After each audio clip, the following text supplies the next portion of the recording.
I know I haven't made any videos on it yet, but at the moment, Invincible is easily my favorite running animated series. As someone who has genuinely been pretty tired of superhero stuff recently, this series is such a breath of fresh air, a world that's inspired by and pays homage to the comics that came before, while making a pointed effort to subvert expectations and more thoroughly explore the nuances of this kind of world, in both its world building and in its character relationships. And I think one of the reasons Invincible manages to feel so fresh, despite being so clearly inspired by other works, is because it's willing to really explore those gray areas. It's not a show where everything or everyone is clearly good or clearly bad. Good characters do bad things, bad characters do good things, and everyone has to reckon with the decisions that they make, regardless of their intentions or motivations. This is brilliantly illustrated in the majority of the characters in the series, but I think that there's no better illustration than in the dueling, inverted arcs of the title character Invincible and his father, Omni-Man. Just a heads up, there will obviously be major spoilers ahead for both seasons of Invincible, so if you haven't watched yet, you've been warned. Looking at Invincible at face value, it's pretty clear where the characters stand. Omni-Man is an evil authoritarian who represents a species that is hell-bent on taking over as much of the universe as possible. They believe that imposing their way of life by force is the only way to truly bring peace and equality. Invincible is a hopeful protector of Earth who cares deeply about his planet, his friends, and his family. He doesn't believe their free will should be infringed on, and he will protect their way of life with everything he's got. Omni-Man bad, Invincible good, right? So for simplicity's sake, let's imagine them on an axis. The right represents Omni-Man's authoritarian worldview. The left is Invincible's more nurturing and loving worldview. Nolan is on the right, Mark is on the left.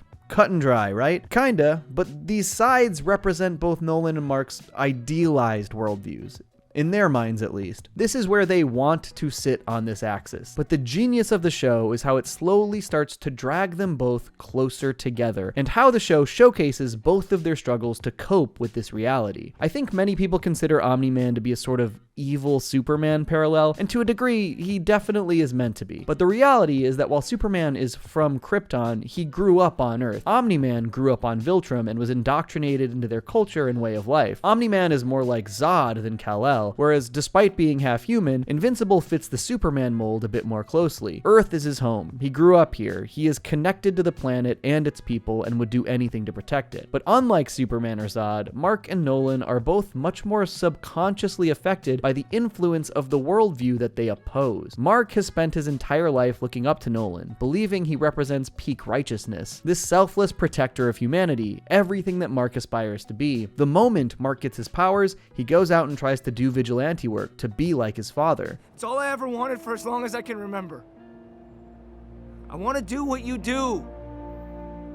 I want to be just like you. However, over the course of the season, Nolan and Mark's training shows time and time again that Nolan and Mark have a fundamental disconnect. Nolan is a bit removed from humanity. He's out of sync with its people. We even see this in the opening scene of the show when he and the Guardians of the Globe protect the White House together. While they do all save the day, he is sort of this separate figure, helping but not working as a team with the Guardians. And then obviously, this is made very clear when he murders them all later, but you know, we were getting hints before this. In his training with Mark, Nolan is also focused on big picture stuff. He isn't connected to the people of Earth as much as he is fixated on stopping the bigger threats. Obviously representative of this Viltromite worldview. They do not care about the individuals, they only care about the greater good. But we see this time and time again across the season. One of the most haunting moments is after Mark's devastation that the woman he saved, Maya, has died in the hospital. No, they said she'd recover. It's part of the job. Or when Mark ditches Amber to stop a threat. But I left Amber waiting in the room, so I gotta... You left a girl in your room while you flew off to deal with a crisis. Mm-hmm. Good. Or when Mark wants to help the team of a few astronauts sent to Mars to make sure they're safe. Ugh. It's a waste of Mark's time. Or when Nolan is adamantly against Mark helping Titan to take out Machine Head to free him and his family. You'd be making a huge mistake. This is beneath you. On one side, Mark is being trained and influenced by Nolan because Nolan wants him to help with their Viltromite mission. He's subtly indoctrinating this greater good mentality into Mark. But on the other side, we see how Mark is influenced by humanity, mostly showcased through his connection with his mother Debbie and also his friend Adam Eve. In season 1, Mark's biggest fear is that he's too human to be enough like his father. See, that's what I'm worried about. I'm nothing like Dad. I'm more like you. In episode 2, when Nolan is in a coma, Mark sort of gets his hero support from Adam Eve rather than Nolan, and it's a much more nurturing type of emotional support. Do you want to talk about yesterday? You look like you need to talk about yesterday. Nolan generally just tells Mark exactly what he thinks he should do, also representative of his Viltromite worldview, but Eve helps Mark work through his own feelings, and it's also clear that her point of view is more in line with Mark's natural inclinations, people-focused heroism. Mark is worried that he didn't do enough because of how his dad is such a big-picture hero, but Eve sees it differently. Not bad for a rookie. Are you kidding? I froze out there. People got hurt. People escaped because of you.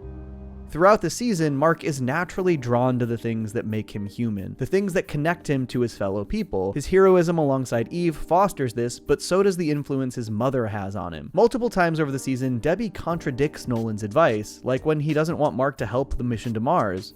You need to decide what kind of hero you want to be. Or when Nolan explicitly tells Mark not to help Titan with the machine head situation. But I also know that helping someone is never beneath you. Debbie gently nudges Mark in the direction that he feels he needs to take, not what is expected of him by Nolan. His draw to everyday human life is showcased in other ways as well. The big through line is his relationship with Amber. Though he desperately wants to be with her, his superhero duties constantly draw him away to the point where he's a pretty awful boyfriend. We even see that Mark's different approach to the same scenarios that Nolan has faced actually have more helpful outcomes. When he has to go fight Alan, something that Nolan has done multiple times, Mark's friendlier, more connective nature actually leads them to sit down and have a conversation, one that makes Alan realize he's been attacking the wrong planet for years and earning Mark a powerful ally. Mark's entire trajectory this season is that he is desperately trying to be like his father and do what his father expects of him, while more naturally connecting to these other parts of humanity that Nolan mostly rejects, which is why the finale is such a monumentally important turning point. The moment that Mark realizes that his father is not who he thought he was, that he doesn't have his or humanity's best interest at heart, he completely rejects him. Despite years of adoration, his entire view of his father is shattered, and he opts to protect his life and his people. This is my home, and I won't let you destroy it. Even if that means fighting Omni-Man, the most powerful man on Earth, his father. We'll dive more into how important this is when we get into Nolan as well. But the real genius of Mark's story so far is how Season 2 completely subverts his trajectory in Season 1. After the events of the Season 1 finale, Mark spends Season 2 doing literally everything he can to prove to the world and to himself that he is nothing like his father. He spends the entire first season trying to be just like his father, and the entire second season fearing that he's anything like his father. I'm not my dad. And everything that Mark prioritizes in Season 2 are things that his father would not have wanted him to prioritize. Most notably are his relationship and his college work. Two things that arguably most represent a path for Mark to live a more typical human life. He is convinced that he can be a hero and truly be a part of humanity. But literally the day he gets to college with Amber, he's tasked with helping an alien species and ends up in space for months. And the moment he gets back from that, he has to go to space again for another mission. The first day out with Amber after that, he has to ditch her at Comic-Con for more hero work. And worst of all, in this time in his life where he is desperately fearing that he is too much like his father, he ends up acting a lot like his father in his personal relationships. Because I'm doing exactly to her what my dad did to me and my mom. In addition to this, he obviously misses months of college because of hero work and time in space, and he nearly flunks out. You need to make a choice, Mark. If it's college, then commit to that. If it's not, then commit to something else. This moment basically represents the last gasping breath from Mark's more normal human life. He decides he has to make this work, so he requests 2 days off a week from hero work, uninterrupted, so that he can be with Amber and have a real relationship with her. But this reveals the depressing reality that even setting this time aside for each other, they can't possibly have a normal relationship. Not when villains and Viltromites are in Invincible's opposition. Come with me now, or this woman dies. The sad truth is she'll always be in terrible danger. They'll never get a moment of peace. It's not going to work, and Mark has to come to terms with that. And this is made even more devastating by his final showdown with Angstrom Levy, when Mark showcases the same rage and power that his father imposed on him at the end of Season 1. Mark completely breaks down, realizing that despite trying desperately to be nothing like Nolan, he feels as though he has become exactly like Nolan. I thought you were stronger. Mark isn't saying this to Angstrom in this moment, he's saying it to himself. He thought he was strong enough not to let his rage overtake him, not to be like his father. Everything Mark tries to focus on over the course of season 2 is the antithesis of what Nolan would have wanted him to do, but by the end of the season, he has to reckon with the fact that he is simply not capable of living that life and being a hero. That ironically, if he wants to stop himself from becoming his father, he has to live his life more like his father. He has to give up his relationships and quit school. I have to learn how to control myself. It's the most important thing I can do. Though obviously Mark is moving more towards his father's place on that axis, it's also clear that he is still fundamentally very different from Nolan. And this is the most important thing that he will eventually have to come to understand about himself. But we'll dive into that after we talk about Nolan, who has nearly the exact same story this season, but in reverse. After Nolan flees Earth, something no Viltromite has ever done before, we almost instantly see a change in him. The first thing we see him do after his depressed flight across space is save these helpless Thraxans from getting sucked into a black hole. This is the exact kind of personal hero work that Nolan didn't care about previously. This is not a big picture concern. This is a person helping out other people just to help them. When Mark arrives on Thraxa and confronts his father, he's not just baffled and confused by the changes he sees in them, he's hurt by them. Because suddenly, Nolan has a new family, one he seems to truly care about after telling Mark that he saw his mother as a pet. Nolan asks for Mark's help so that he could defend Thraxa from the inevitable onslaught of Viltromites that are en route, something he never would have even considered for Earth. But Nolan seems to show real regret. What I did on Earth was unforgivable. While Nolan is feeling and acting on these new emotions, he is also deeply grappling with the reality of them. He has lived thousands of years under the indoctrination of Viltrum, and reconciling with these feelings is entirely overwhelming. I'm not supposed to feel this way! How is this better? Even after he's captured by the Viltrumites defending Thraxa, he struggles immensely with his new emotional state. I'm not a Viltrumite anymore. Not really. I feel shame and regret for my actions. But the reality is that these feelings aren't necessarily just this new worldview for Nolan. They are, but they were seemingly slowly bubbling up due to the time he spent on Earth. At the end of season 1, we see the memory that causes Nolan to flee Earth in the first place is one from Mark's childhood, at Mark's baseball game. Nolan is struggling to be present at first, but then we see seemingly the first moment where he disconnects from that bigger picture mentality. Debbie opens him up to what humanity is about, and he really connects with the people in his life on Earth. Did you see? Oh, that was amazing! Yeah, I saw. But we actually do get other little hints of this shining through Nolan's Viltromite facade across season 1. So much of his training with Mark is Nolan trying to reconcile his Viltromite mission with the fact that deep down, he doesn't want to lose his family. I can't help but think maybe our lives would be better if he hadn't gotten them at all. Though he is this authoritarian manipulator, I think there are clear moments in which he is genuine in talking about his family life. Yeah, your mom changed everything. She turned this place from a job to a home. And those fears that we see so prevalent in season 2 were bubbling within him even back then. I'm terrified I could lose everything. Deep down, his connection with his family has changed Nolan, and I think it's what makes that final line in season 2 hit so hard. I think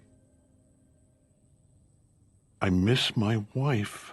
This is why Nolan refuses to kill Mark and tries so desperately to convince him to join him in the season 1 finale. He is reconciling with the fact that fulfilling his mission and keeping his family are not simultaneously possible.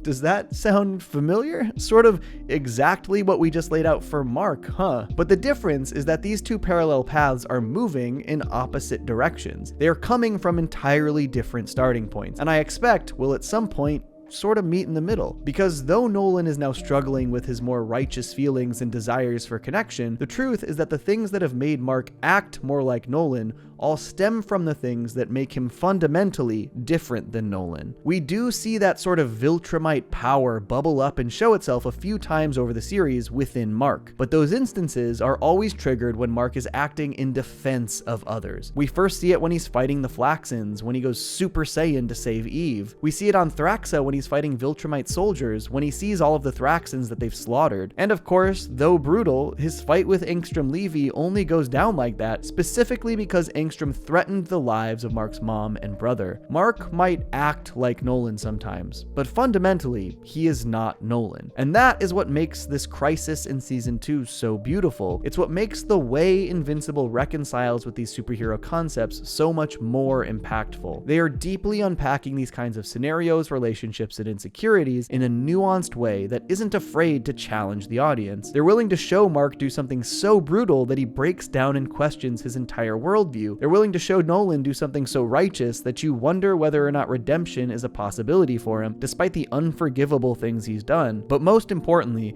they're willing to make the characters reconcile with these realities. They're willing to have Mark and Nolan inch closer together on this imaginary axis, forcing us to really question where it might be going, all while remaining hopeful in its messaging. Well, Invincible Season 3 has come and gone, and damn, what a season of television it was, with varied opinions regarding it. Personally, I thought that Season 3 rivaled the quality of Season 1, and despite what I felt might have been some pacing issues, really delivered when it mattered most. If you've been following my thoughts all year, you know how I feel, but if not, good news, this video is all of my weekly breakdowns from Invincible Season 3 strung together in one place so you can get all of my analysis. So right off the bat, this season is fully picking up where the previous left off. If you recall, at the end of Season 2, Mark was struggling immensely after he lost control and killed Angstrom Levy, after Levy threatened his mom and brother. This ultimately led to Mark's decision to stop going to college and lean into being a superhero full-time, so that he could really learn to hone and take control of his abilities, to prevent himself from going off the deep end again. And so we start off with a full-on training sequence and montage, showcasing that Mark has been taking this very seriously. Cecil and Donald have him fighting massive, powerful beings, withstanding volcanic eruptions, lifting glaciers. So that was the heaviest thing we could find for Mark to lift, and he just lifted it. They outright say that Mark's strength has now increased 138%. But as this episode in the season continues, the show does a great job revealing that Mark's control of his abilities weren't really the issue. It's more so his control of his emotions. We'll touch on that a lot by the end of this episode. It seems like a major focus of the season. The other seemingly huge aspect of this season is Oliver's growth and development. I will say, as far as pacing goes, this story feels like it's maybe moving a bit quicker than I would have wanted or expected it to,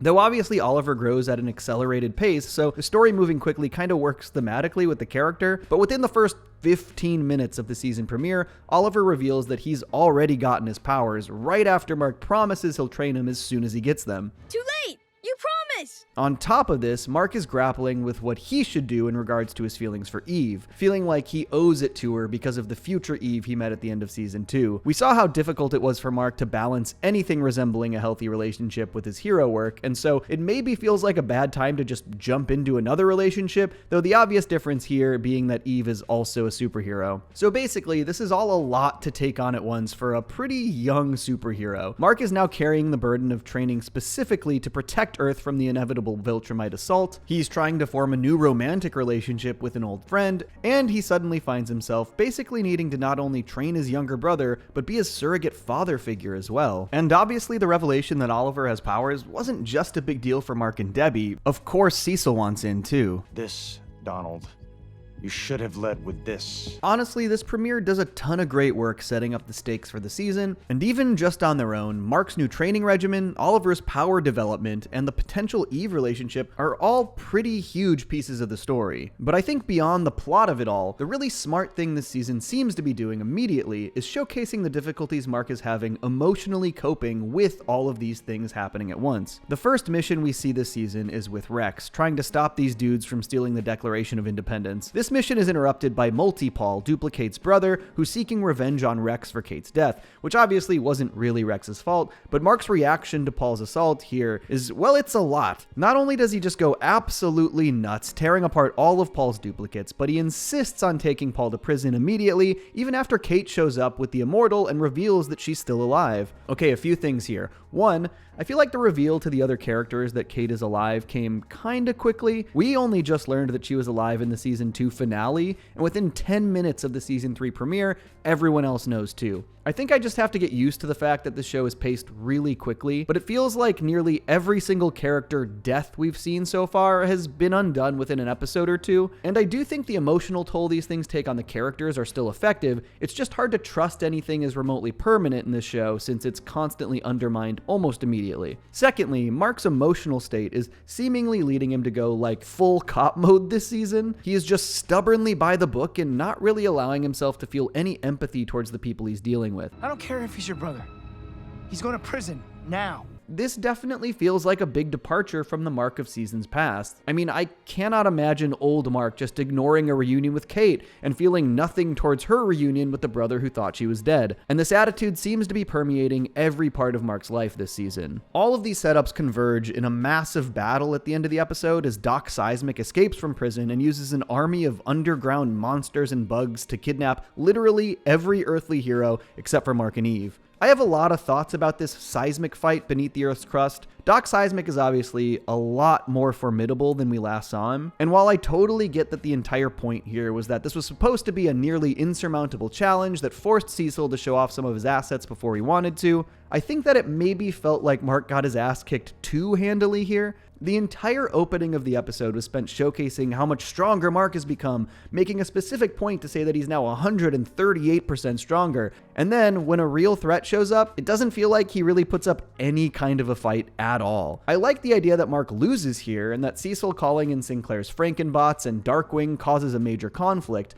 but after telling us Mark is so strong, it was weird to see him just barely hold his own at all. But I digress. I do think that the results of this battle are really interesting, and they highlight what seemed to be the big moral dilemma for this season, which is kind of just about the nature of morality. Doc Seismic effectively beat everybody, and if he had been able to continue, every single superhero would probably be dead. Every one of them. Cecil obviously wasn't going to let that happen, and so he utilized assets that aren't necessarily on the up and up, continuing to use Sinclair's Cybots, and even putting Darkwing into action, even after he'd been apprehended for being willing to murder people on the job in Midnight City. And sure enough, Cecil's decision to use these assets saved everyone. If they had not been utilized, the world could have been irreparably damaged and completely defenseless. But Mark doesn't seem to care about this fact. He's incredibly set in these stubborn black and white ways, and he absolutely goes off on Cecil for daring to do something this morally dubious. And I think this is the sweet spot where Invincible operates best, showcasing these heavy superheroic scenarios that are not necessarily black and white in their solutions. Sure, Mark has the moral high ground here. He thinks Darkwing should be in prison, but also if Darkwing was in prison, Mark would probably be dead, alongside every other hero that keeps the planet safe. And Mark's attitude here is a really interesting evolution from where he ended in season 2. He was so terrified of becoming his father, so terrified that he would unknowingly walk down the same path Nolan did, and this has seemingly led to this staunch mindset in season 3.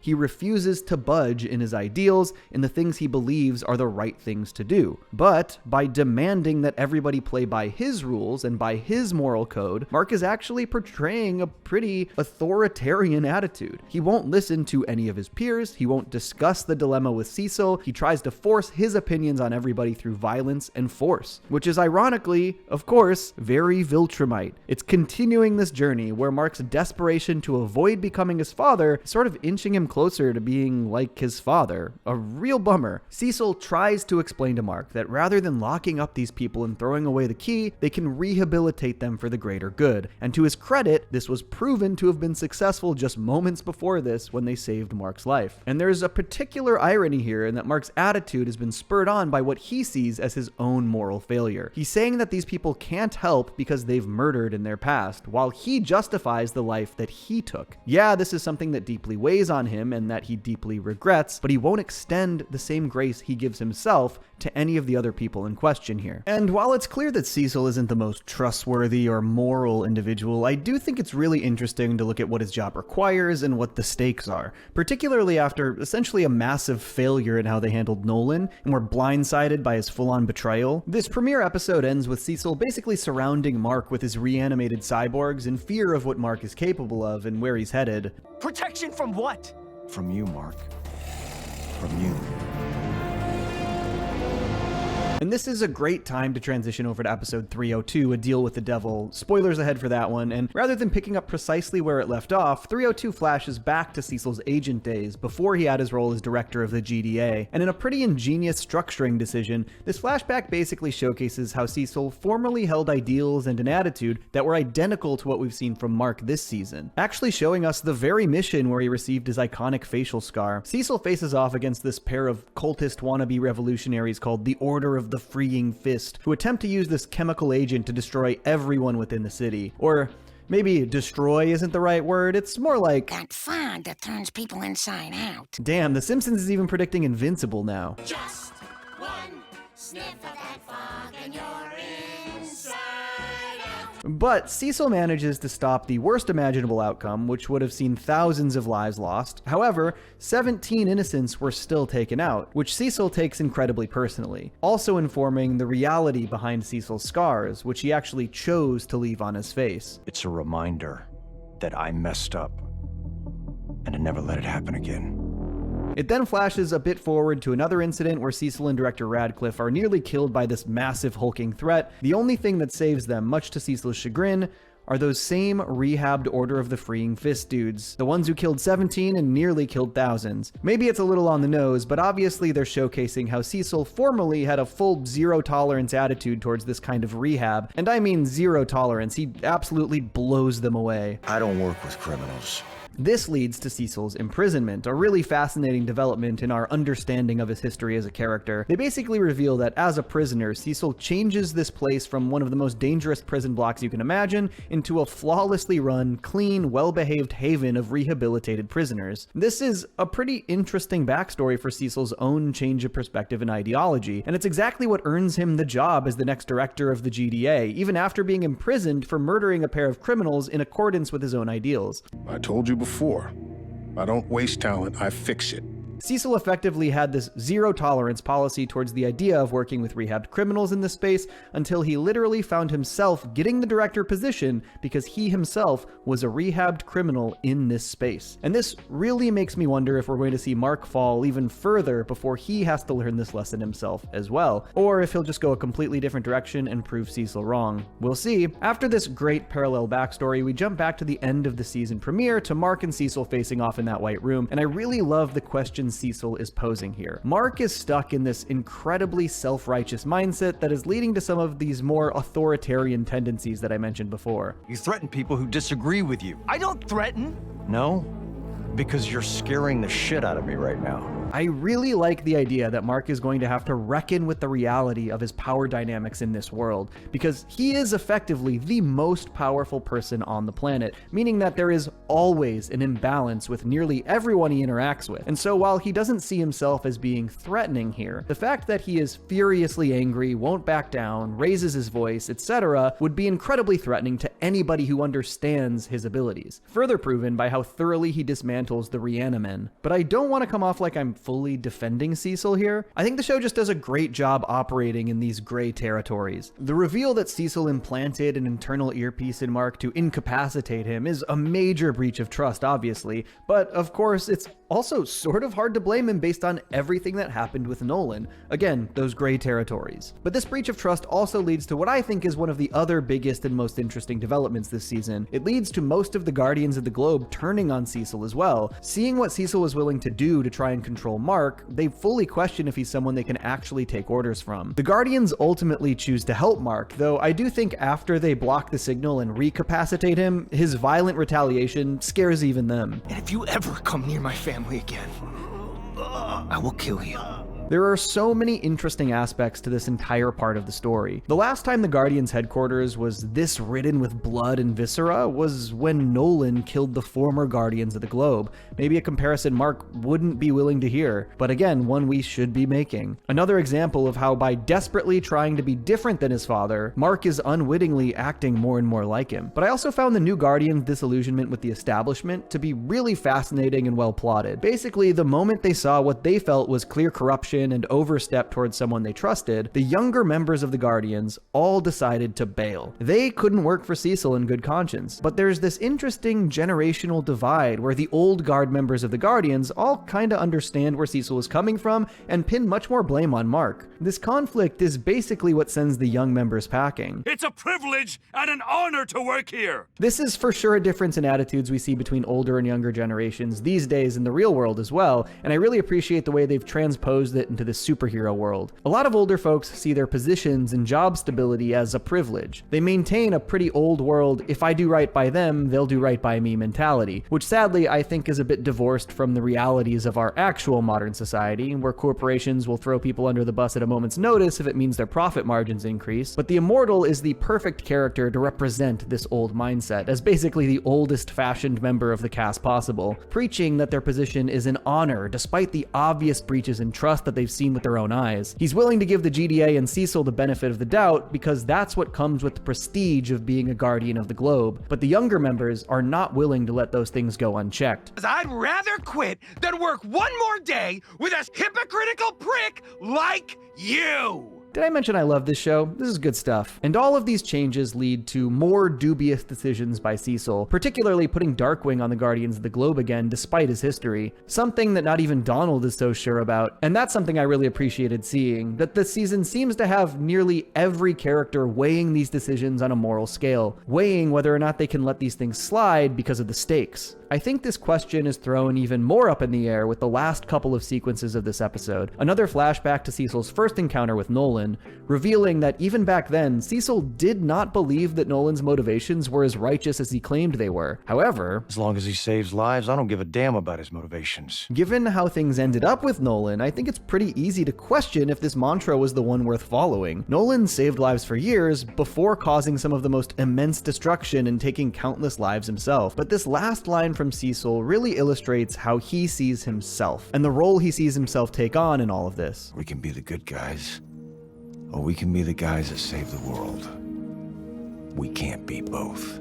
Damn, I expect this show intends to fully interrogate this idea. I mean, can these characters actually save the world while being entirely righteous? Can they protect everyone on the scale that is necessary without putting their foot over the line at all? Obviously, I hope the person this is explored through is Mark, and I expect it will be, but we'll see. Speaking of Mark, the other major development in this episode is that he does decide to fully move forward with a relationship with Eve, convincing her that they should be together despite her reservations, which, after the insanely traumatic event with Cecil, to me, feels like maybe not the move at this time. I mean, homie cannot be properly emotionally regulated. And maybe this is a good time to move into the last premiere episode, 303. You want a real costume, right? So more spoilers ahead for this one. And man, this is such a great episode. Where the first two felt like real continuations of one another, this one kind of moves past those events a tiny bit, but it starts with one of my favorite sequences in maybe the entire series. This entire opening decides to completely forgo dialogue, just showing these silent events set to the beautiful score. And it's another great example of how the Invincible universe tries to examine its subject matter from all angles. We basically see life from the perspective of these two criminals over a relatively long period of time, starting with an attempted bank heist that's foiled by Bulletproof. But even in this initial heist, they show one of the criminals' softer sides, how he makes a point to protect the citizens from the damage and fire at the bank, how he regrets the trauma he's causing this child, and after it's foiled, the pair's seeming devastation. We see their piled up bills in the small apartment they share, how the taller one's powers flare up when he gets emotional, and you really get a sense of how much these guys are struggling. And even after trying to play it straight and getting a service job, their rent increases, and then those emotionally flared up abilities cause them to lose that job as well, leading to their eviction. I love the way this show is willing to explore these different perspectives. This poor guy who was probably born with or gained these abilities against his will now has to try and fit into a normal society that doesn't really allow for the kinds of variables that come with his abilities. This is a couple who tried to do things by the book and were completely at the end of their rope. Their circumstance prevented them from holding down a regular job, and going straight caused them to become homeless. They're only committing these crimes to try and survive. And it's such a smart way to connect to the themes of morality that the season is exploring, particularly with how it seamlessly transitions into a fight sequence where Invincible and Oliver foil their last attempted heist. Mark is a character who has been so staunch in his belief of right and wrong in this season,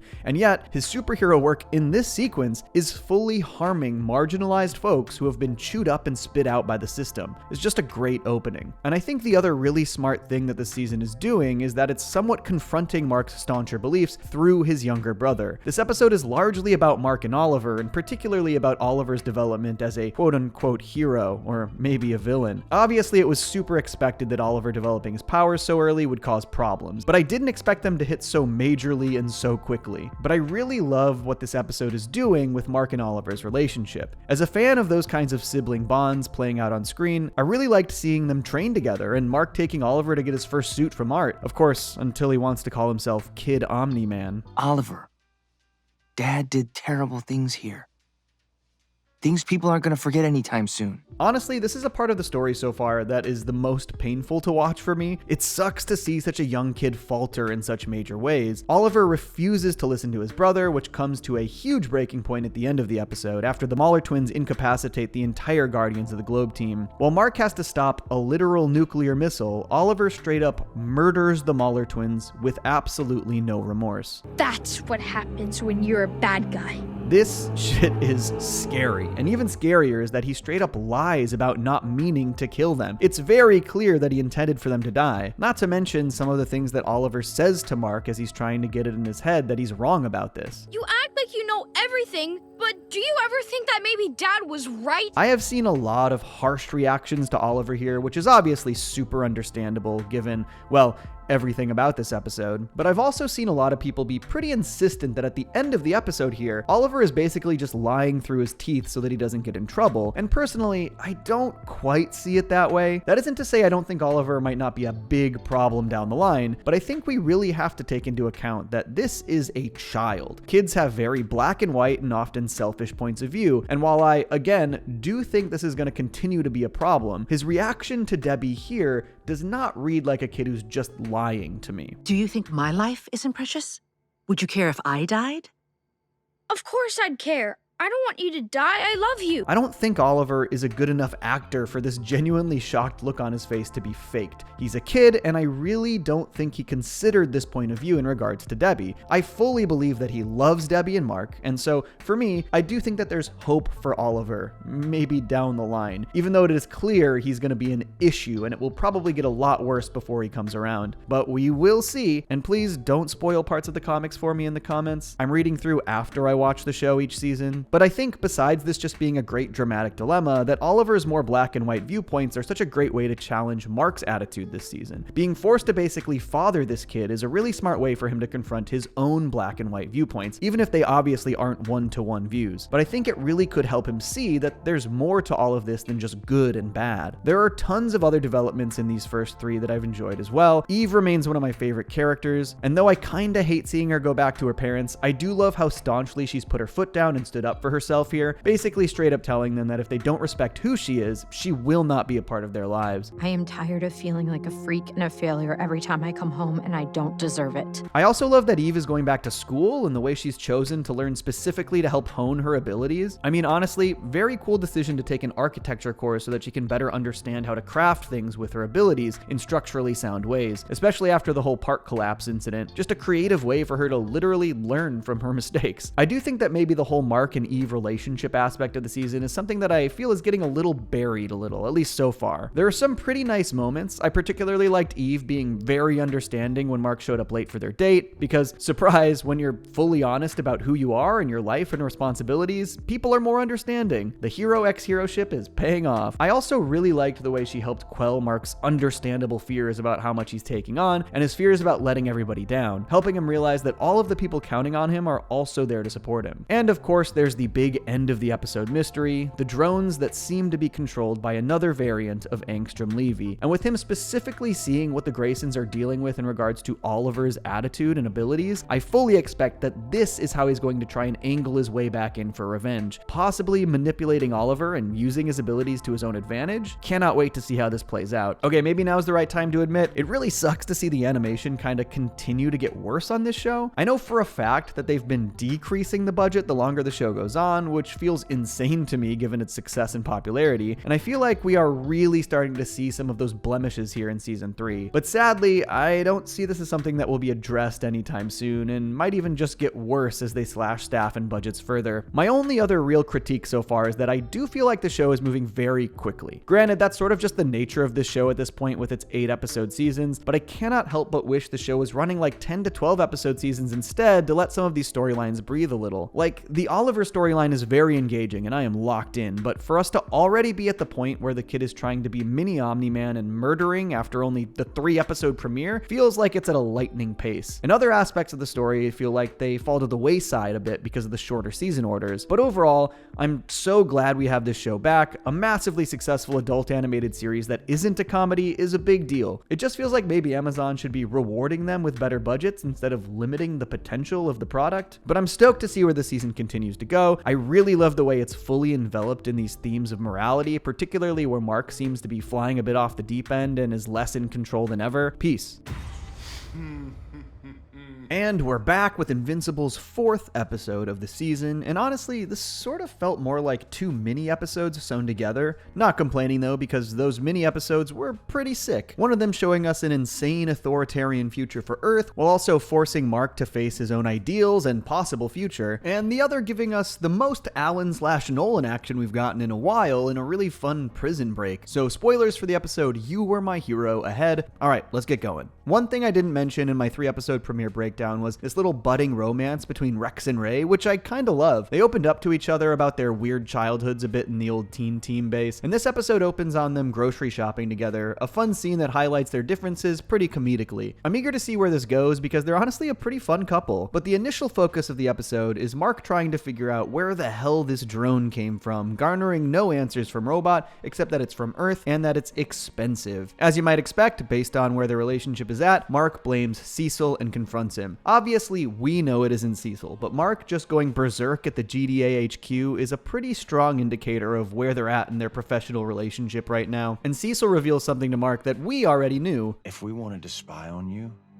you'd never know it. Obviously, we've seen that Cecil is fully monitoring Mark and his family, and it honestly seems like Mark should also know this already. But I get the sense that Mark is maybe hoping that this drone was Cecil spying on them, because the fact that it isn't means somebody else knows his identity and family secrets. But this is all sort of a quick follow-up to the events of the end of 303, and the episode fully shifts gears here, offering up some really fascinating lore and some deep ethical questions that challenge Mark's current worldview. Mark's date with Eve is immediately interrupted by those two homies that stole the Declaration of Independence in the 1st episode of the season. Turns out they're from the future, and they beg Mark to come help overthrow their tyrannical king. So in my last breakdown, a lot of people seemed to think I was being too harsh on Mark, or even outright saying he was wrong in most of his decision making, but that's not really what I was saying. While I don't agree with every decision Mark has made, I do fully understand how and why he's making them. I was really just pointing out the drama and conflict that is stemming from his trajectory as a character this season, how the traumatizing events of the first 2 seasons have really shifted his attitude, and how that attitude seems to be a far cry from the Mark we saw in the first 2 seasons. Obviously, characters change and evolve, but I think it's pretty clear that Mark is going through a bit of an angsty phase where he's sort of overcorrected from his previous attitude. No, I wasn't saying that Multipole didn't deserve to go to jail. I was saying that the way in which Mark dealt with the conflict was far less empathetic than we're used to seeing from Mark, and I think that's a clear, intentional through line so far in this season. Previously, Mark would go far out of his way to help people who he felt needed them, like Titan in season 1. This year, Mark is a little harsher in his judgments of who deserves help, and this is a perfect example of this. Mark refuses to help these guys overthrow a full-on dictator. You're lucky we're on a date, or I'd be taking you both to prison. Seems like Mark really loves throwing people in prison this season, but he has so much on his shoulders this year, and it's clearly weighing on him heavily, which seems to be leading to his harsher, no-nonsense attitude. But even Eve could tell that this was an out-of-character decision for Mark based on her reaction here. Are you sure about this? Yeah, I'm not ruining our date just because... And of course, once he's taken to the future and is given the full scope of the tyranny that's befallen Earth, Mark does help. At his core, Mark is still a good person who is trying to do the right thing. It's the weight of expectations on him as well as the drama of his own personal life that are causing him to act a little more super cop and a little less let's help people. But what I love about Mark's story in this episode is that the issue at hand is hitting him on multiple fronts. He's not only being forced to reconcile with aspects of his own future in multiple ways, but he's also being directly confronted with a dilemma that is challenging the good and bad ideology that he's been very strict about this season. And that all comes alongside the reveal of how this calamitous future came to be and who this tyrannical king actually is. The twins inform Mark that this ruler was put in charge when Earth was on the brink of collapse, and he was a good king for a while, but he eventually became this authoritarian dictator. This world has curfew 100% of the time, people can only go out to the work camps or to attend executions. Absolutely brutal stuff. Everything about this world and how the people in it are treated is abhorrent, which makes the reveal that this deranged ruler is none other than the Immortal that much more shocking to Mark. So like I said, there are so many angles from which this little side quest challenges Mark's worldview. For one, he has to actually reconcile with aspects of his own future. He learns that he himself was the one who put Immortal in charge of the planet before abandoning Earth himself with his family. There are also some hints towards some other issues Mark might be dealing with in the future. Have you been sick again? I thought they found a cure for you. This isn't about me. But another thing that really hits Mark is the fact that in the time period that he just left, Immortal and Kate had just gotten engaged. And here in the future, Immortal can't even remember Kate. I've outlived everyone I've ever loved.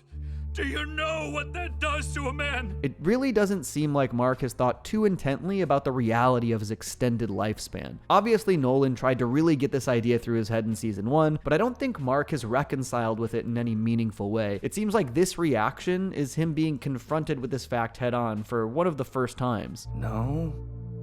But I think this likely hits even harder because Mark literally came to the future from a date with Eve. And that's also just where he wants to be in this moment. A pretty heavy realization that at some point he might not even remember Eve. But Immortal's dilemma here is even heavier. He reveals that the only reason he began reigning with an iron fist was because he couldn't take the mental strain of being in this role for centuries. And he was desperately trying to lure Mark back to Earth to relieve him of his duty and to kill him. This is the exact kind of moral dilemma to deeply challenge Mark at this point in his journey. Faced with the reality that in order to save the planet, he will have to kill a man he has respected for his entire life, something he absolutely does not want to do. You will kill me, whether you want to or not. Forcing Mark to make a personal choice that is contrary to his personal belief system for the betterment of the planet, oof. He's been preaching all season about how he doesn't kill, about how killing is the line he won't cross.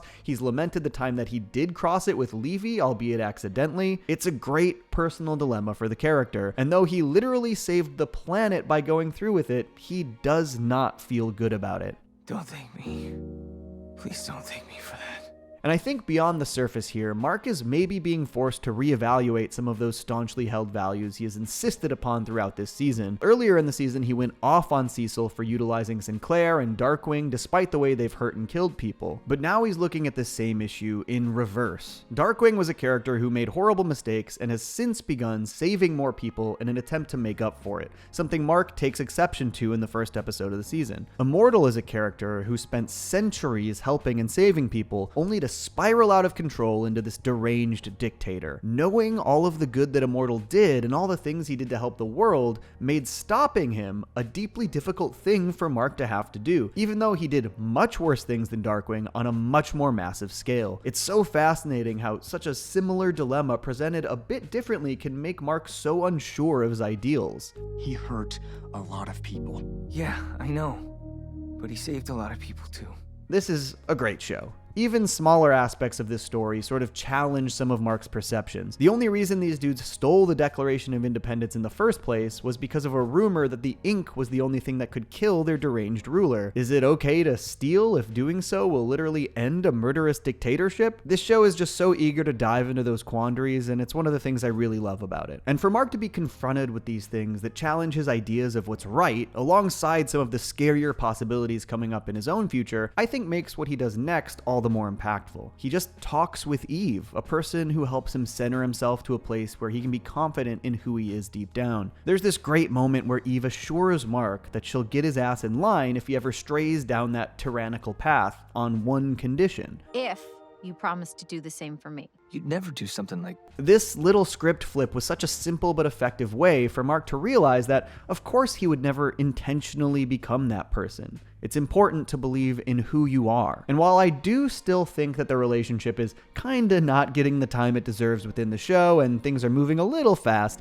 I really enjoyed this little date montage after this. Even if it did feel like it needed to use an excessive amount of season 1 and 2 Mark/Eve moments to make us feel like this relationship has been built up properly, but despite my misgivings, I think it all works really well. It's a lovely sequence, and after another heavy and traumatic event, it allows Mark to live in the moment and get back to a place where he can feel like himself. And even though they literally call out that saying I love you is way too soon for them, it still basically worked for me. Pretty great sequence. Gotta say, I do think it's very funny the way they've transitioned over to Alan stories 2 separate times now by having Paul F. Tompkins pipe in with some narration right before Mark pipes down. Weird, but funny. And we always love a Paul F. Tompkins cameo. What is this? A crossover episode, etc. But the half of the episode that focuses on Alan and Nolan is pretty damn great and gave me one of my favorite Nolan moments in the entire series. We've seen a little bit of Alan and Nolan across the season so far, mostly indicating that, though he could escape, Alan refuses to leave without Nolan, also revealing that he's much stronger than the Viltrumites expected. But here in this little half episode, Alan gets his chance as Nolan is finally taken in for his execution. Goodbye, my friend. Final. This entire part of the episode is mostly just solid action. Alan taking out guards, trying to get to Nolan, even recruiting Battle Beast in a pretty comical sequence. I do appreciate that Battle Beast doesn't really care about the escape. He just wants a good challenge, a good fight. He wants to fight some Viltrumites. But outside of the great action and fun prison break, the real meat and potatoes of the story is all Nolan focused. Obviously, since the events of the season 1 finale, Nolan has been changing. We saw it on Thraxa with his new family and his genuine desire to protect the planet from the Viltrumites, and we've seen him slowly start to reconcile with how he's changed while in prison. He was so indoctrinated with Viltrumite supremacy rhetoric, and as he started to feel more empathy for other people and regret for the crimes he's committed, he's starting to understand that he does feel genuine love for people. For Mark, Oliver, Debbie, and Andressa, I always loved the shock in his own voice when he admitted this. I think I miss my wife. To me, the absolute highlight of this entire prison break is the interactions between the 2 Viltrumite executioners and Nolan. Nolan has accepted his fate, believing that he deserves to die, not for betraying Viltrum, but for the horrendous damage he's caused and allowed on Earth and on Thraxa. But the executioners ask him if his betrayal was worth it, and he affirms that it absolutely was. And I'm sad you'll never understand. We also get this great moment where it looks like Alan is about to be killed and Nolan summons the strength to protect him, once again showcasing how Nolan has changed, feeling genuine empathy for other people. It again seems like it shocks even himself. No Viltrumite would do such a thing for another.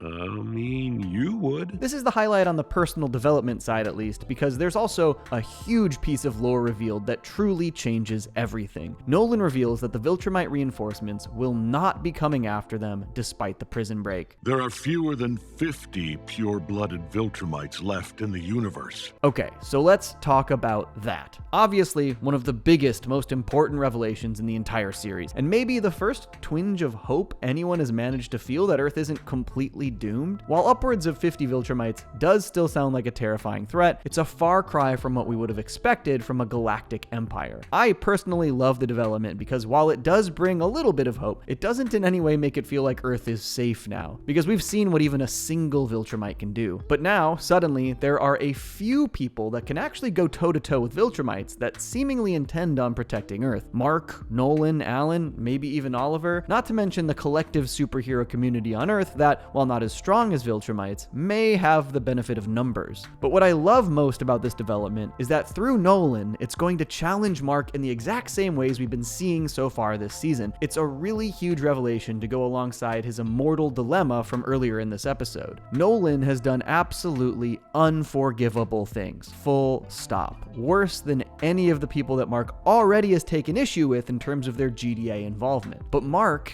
is going to have to accept Nolan's help in protecting Earth if they want to stand any chance. Not to mention that Earth itself will likely have to accept Nolan's help if they want to survive, despite the chaos and carnage he wrought. I'm pretty eager to see how these interpersonal politics play out, how Nolan will attempt to help, whether that's initially from afar, if he'll return to Earth and actually reveal himself. Maybe he'll do it in disguise with some kind of new alter ego. It also begs the question, how and why has the Viltrum Empire dwindled so significantly? Does it have to do with the fact that they sent so many Viltrumites out to the far reaches of the galaxy that they ignored repopulation back home? Have their strict eugenics policies actually prevented them from being able to repopulate? I mean, I guess it's also possible they've just straight up killed each other. Is there a secret weakness that we don't know about? Or does it have something to do with what Immortal was hinting at earlier in the episode? Have you been sick again?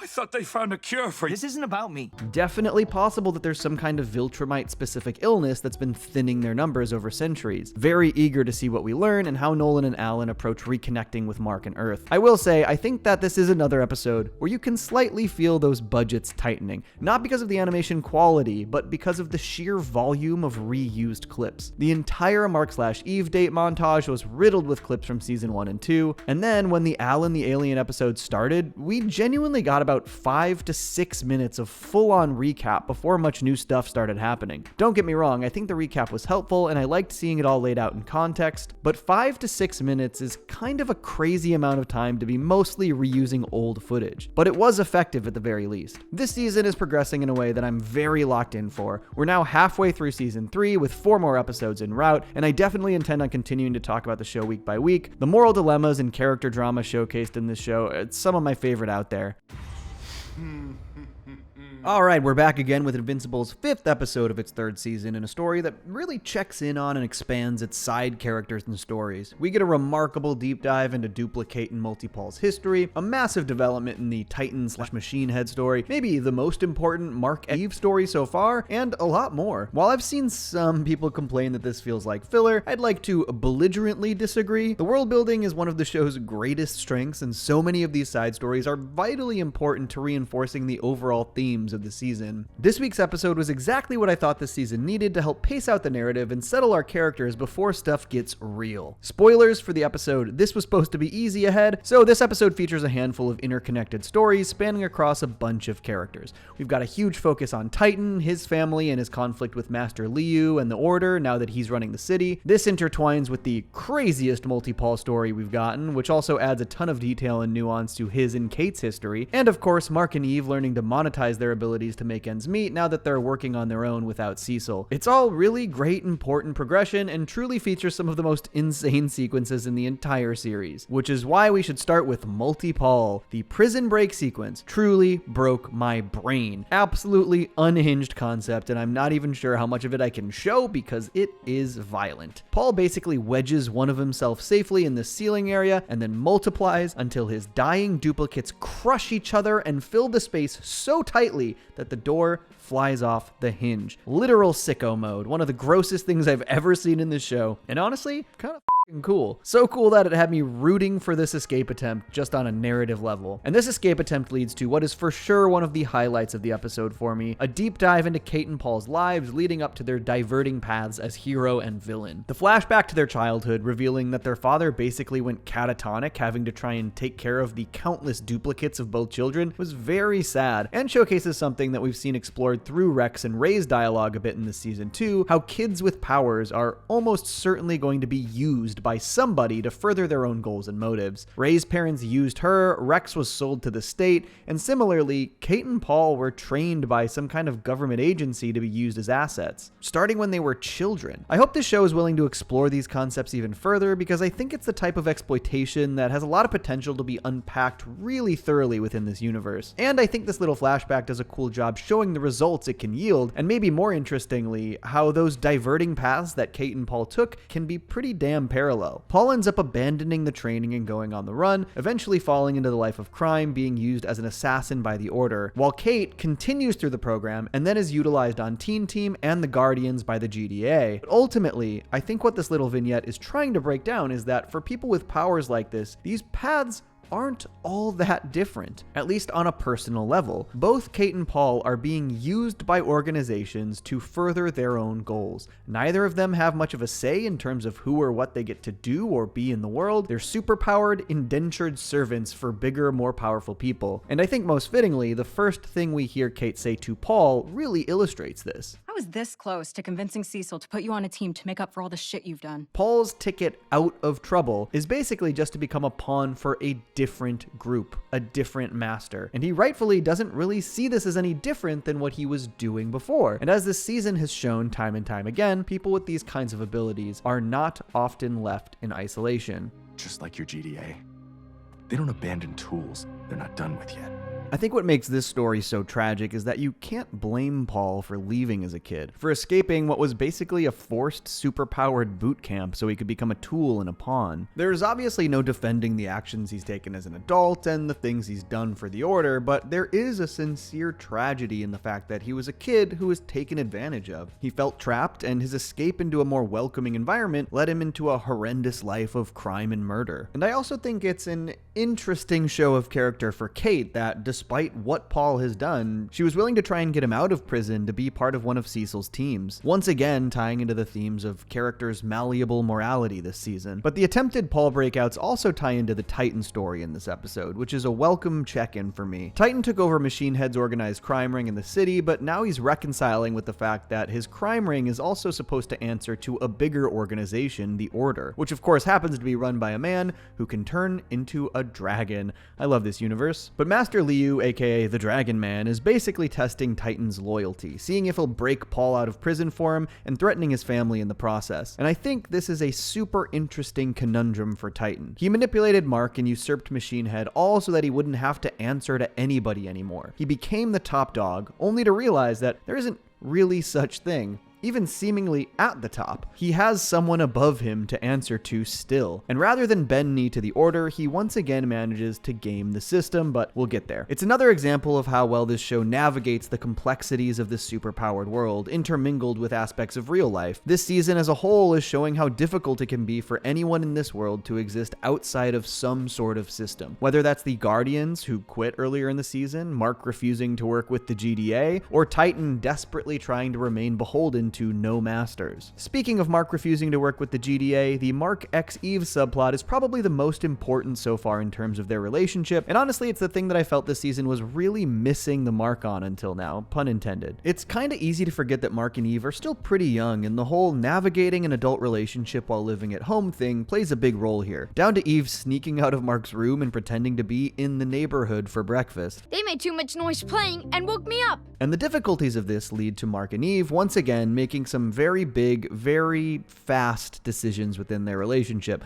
like trying to get their own apartment. If we had a place of our own, we could just be together. Honestly, I do find this scene very cute and they're very charming together. I love them as a couple. It just still all feels way too fast. I've been saying this all season. This is no different for me. But the other major development here is Invincible Inc, Eve's business plan so that the pair can actually make a living outside of the existing superhero systems. A really fun idea, basically putting Mark and Eve on retainer at Peyton Penitentiary in case of superpowered breakouts or break-ins, which obviously fits giving the multi-Paul breakout subplot this episode. Really, all of this episode's various subplots fit together really neatly. I also love seeing Eve take charge on the business side of things. She's gone on such a journey over the course of the show and has shown the most interest in finding ways outside of straight up superheroism to use her powers. I like that she's got her focus in different areas and learning to navigate the world outside of some of these existing organizations. Mark and Eve's desires to move into their own place also exacerbates Oliver's acting out a tiny bit, but I really loved this little Oliver focused sequence. After he runs away from home, Mark and Eve discover that he's actually made friends, like real normal friends. And I have to say, I was wildly relieved when they fully baited us into thinking he was gonna pummel these bullies, only for him to simply pants them. I think this is not only a great piece of development for Oliver, but for Mark as well. It really highlights how much watching over Oliver is weighing on Mark's shoulders and how difficult it's been for him to sit idly by and hope/trust that Oliver will learn to do the right thing. It's sort of a crash course in parenting as basically the surrogate father figure in Oliver's life. He's a good kid, Mark.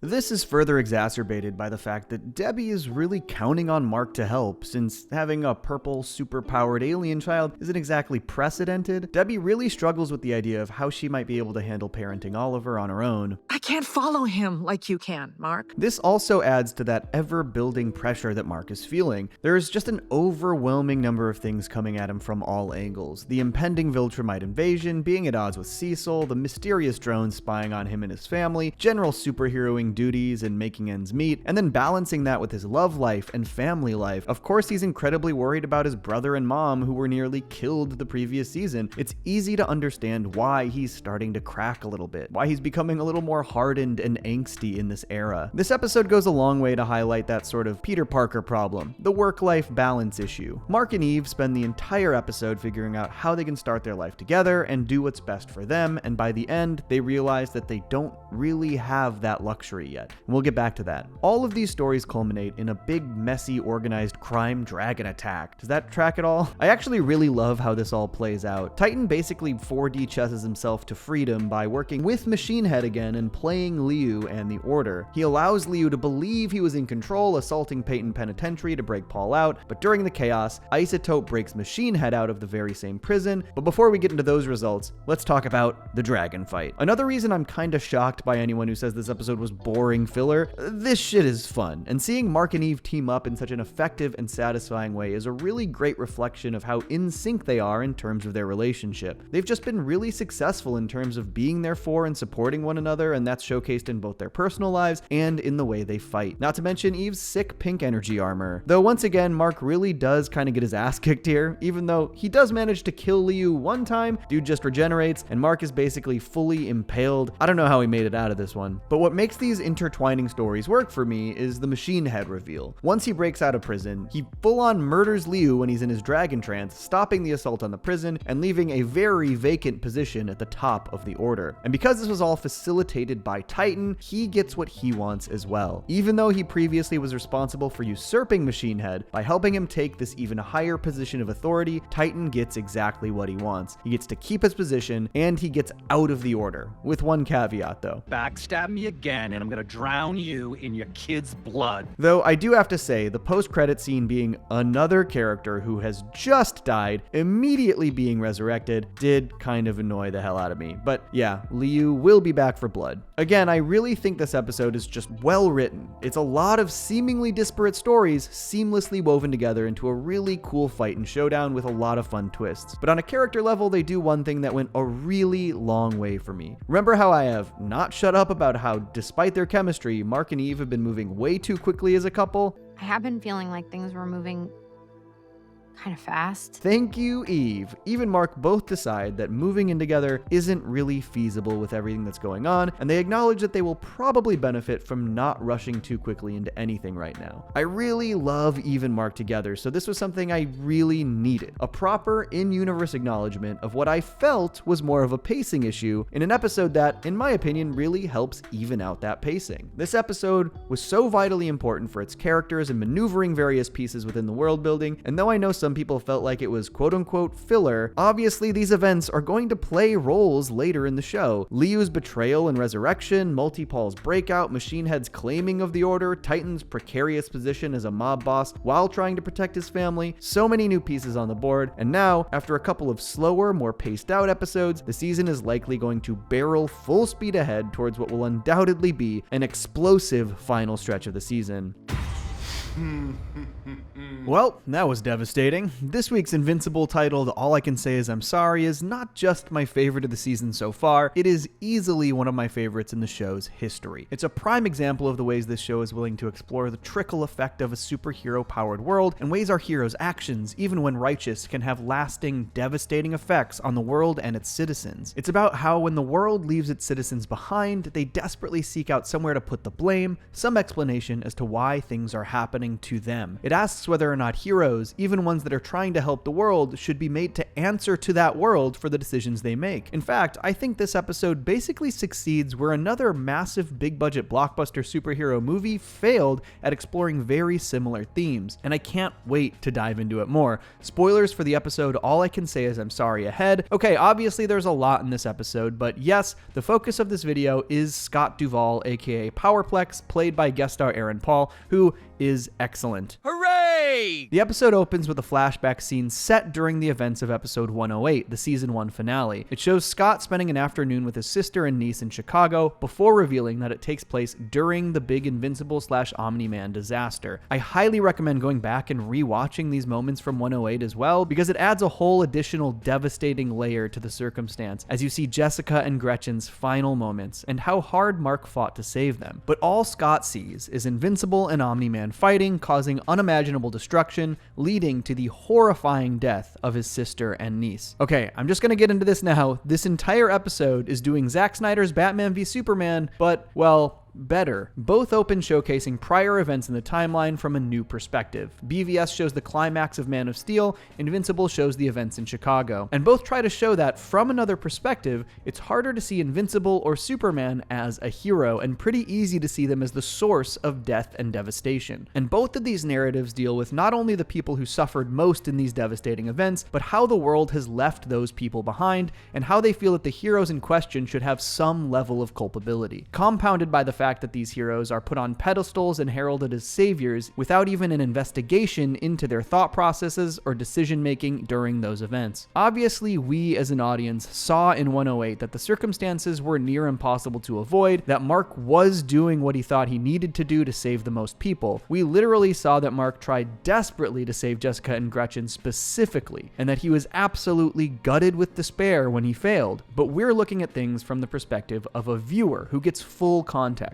The world does not get this context, and though some people choose to believe that Mark did everything he could and was just trying to do the right thing, it's hard to accept this for the people who have suffered and lost so much, especially when nobody seems to care about their loss. Scott initially tries to incite an investigation into the Chicago event simply so that they can know more about what happened, if Invincible was culpable in any way, but they refuse to even consider it because, as the world sees it, Invincible is a hero who did the right thing. Look, it feels like their deaths don't matter. I have never been a huge fan of Snyder's BVS, but I will say the one thing I do respect most about it is its inclination to explore this question in regards to Superman. This one man has so much power, and though we know Superman is trying to do the right thing, should that person be made to answer to the people he is trying to help? Does he owe them explanations on his thought processes and decision making when he is trying to save the world? Should people just trust that he is doing the right thing with that power, even when the outcome completely upends their lives? Of course, BVS mostly uses this as a jumping off point into the muddier Batman vs Superman story, but I do think it has some pretty interesting takes in regards to these questions. I think where BVS fails is in its characterization of Superman. If we had maybe seen Superman's more personal connection to the people he saved over the course of these movies and how much he actually does care about humanity, this question would have been one that created more dramatic conflict. But I think those movies really fail to show Superman's humanity in a way that's true to the character, which is exactly where this episode of Invincible succeeds, because we know firsthand, particularly through the dialogue during his fight with Nolan, that Mark truly and genuinely cares about humanity, that Earth is his home and he will do anything he can to protect it and its people. We know because we saw Mark try to save Jessica and Gretchen desperately, and we saw that it destroyed him when he failed. We know these things weigh on him. So this episode does this amazing job showcasing both of these realities that coexist. The one where we know that Mark did everything he could, and where we also know that from Scott's perspective, he couldn't possibly know that Mark did everything he could. It will always be this horrifying question that nobody is willing to entertain. He just has to sit and accept the notion that a hero tried but failed, and people will still put him on a pedestal for that failure. Heroes like him leave thousands dead in their wake. And eventually, that this nagging pain from being left behind and ignored will lead him down a revenge-driven path that turns him into the exact thing he was fighting against. But we will get there, because the other thing I love so much about this episode is that all of its smaller subplots thematically tie into these questions in regards to heroes and citizens' places in this society. Scott in this episode is basically forced to reconcile with the idea that heroes don't have to answer to society in the same ways that citizens do. And obviously this episode is largely about perspective and how from his point of view, they're afforded free reign. This is further explored through a couple smaller sequences. One when Debbie's new boo Paul is trying to relate to the kids at dinner. Mark, Eve, and Oliver are all heroes, and Paul sort of haphazardly tries to compare what they do to his experience in real estate, which Oliver outright laughs at, but I think Paul's sort of embarrassment goes a long way to highlight this societal divide. Paul is ashamed he even considered comparing his experience to theirs, and they, in turn, laughed at the notion. But I think what Debbie says here is one of the most important quotes in the episode. Just because we aren't saving the world doesn't mean our jobs aren't important. This is kind of what the entire episode is about. There's this feeling that superheroes are more important because of what they're capable of and the work they can do to save people. But it's a double-edged sword where it can make people like Scott feel unimportant, like the lives they failed to save don't matter. There's a reason that saving lives matters, though. It's because all of these lives are important. Though this Paul sequence is small and kind of funny, it really lends to the thematic resonance of the episode. How can these classifications of people coexist in society and have different rules and different perceptions without things getting messy? Obviously, with the Powerplex of it all, the answer is they sort of can't. This idea also lends to the excellent Rex and Ray scenes in this episode, where Ray decides she's going to quit being a hero. And this shows the flip side of the expectations that come with being a hero. Though it appears to the outside world that the heroes have free reign and don't have to answer to anyone, the reality is they have their own set of rules that can often be pretty messed up. Rex and Ray were both forced into heroism as kids, in different circumstances, and have existed in this world largely against their will. They don't get to have a normal life, and I love how this episode showcases that some heroes want a normal life.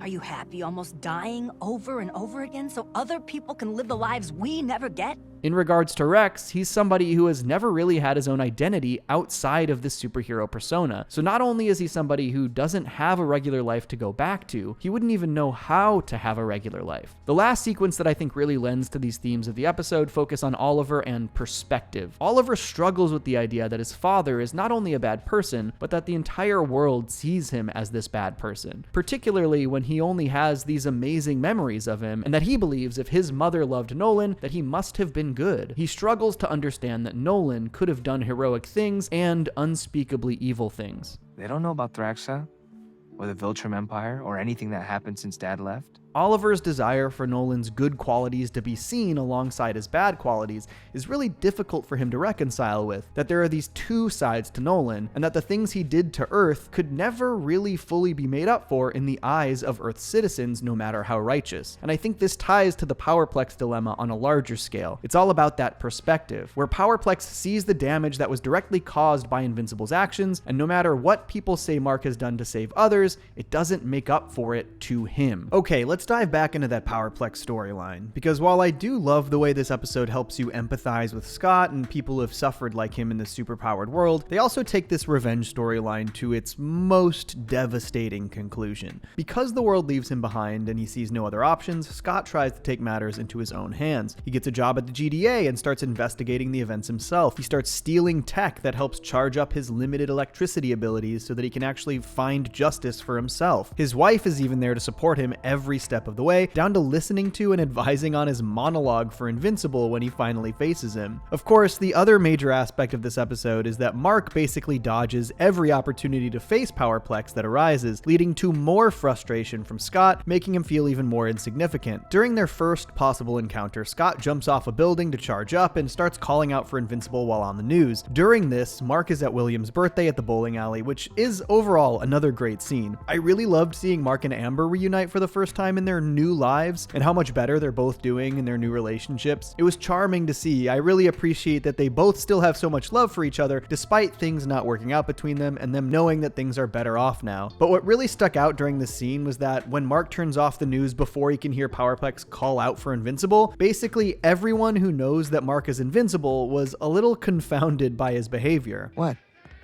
I can take a night off.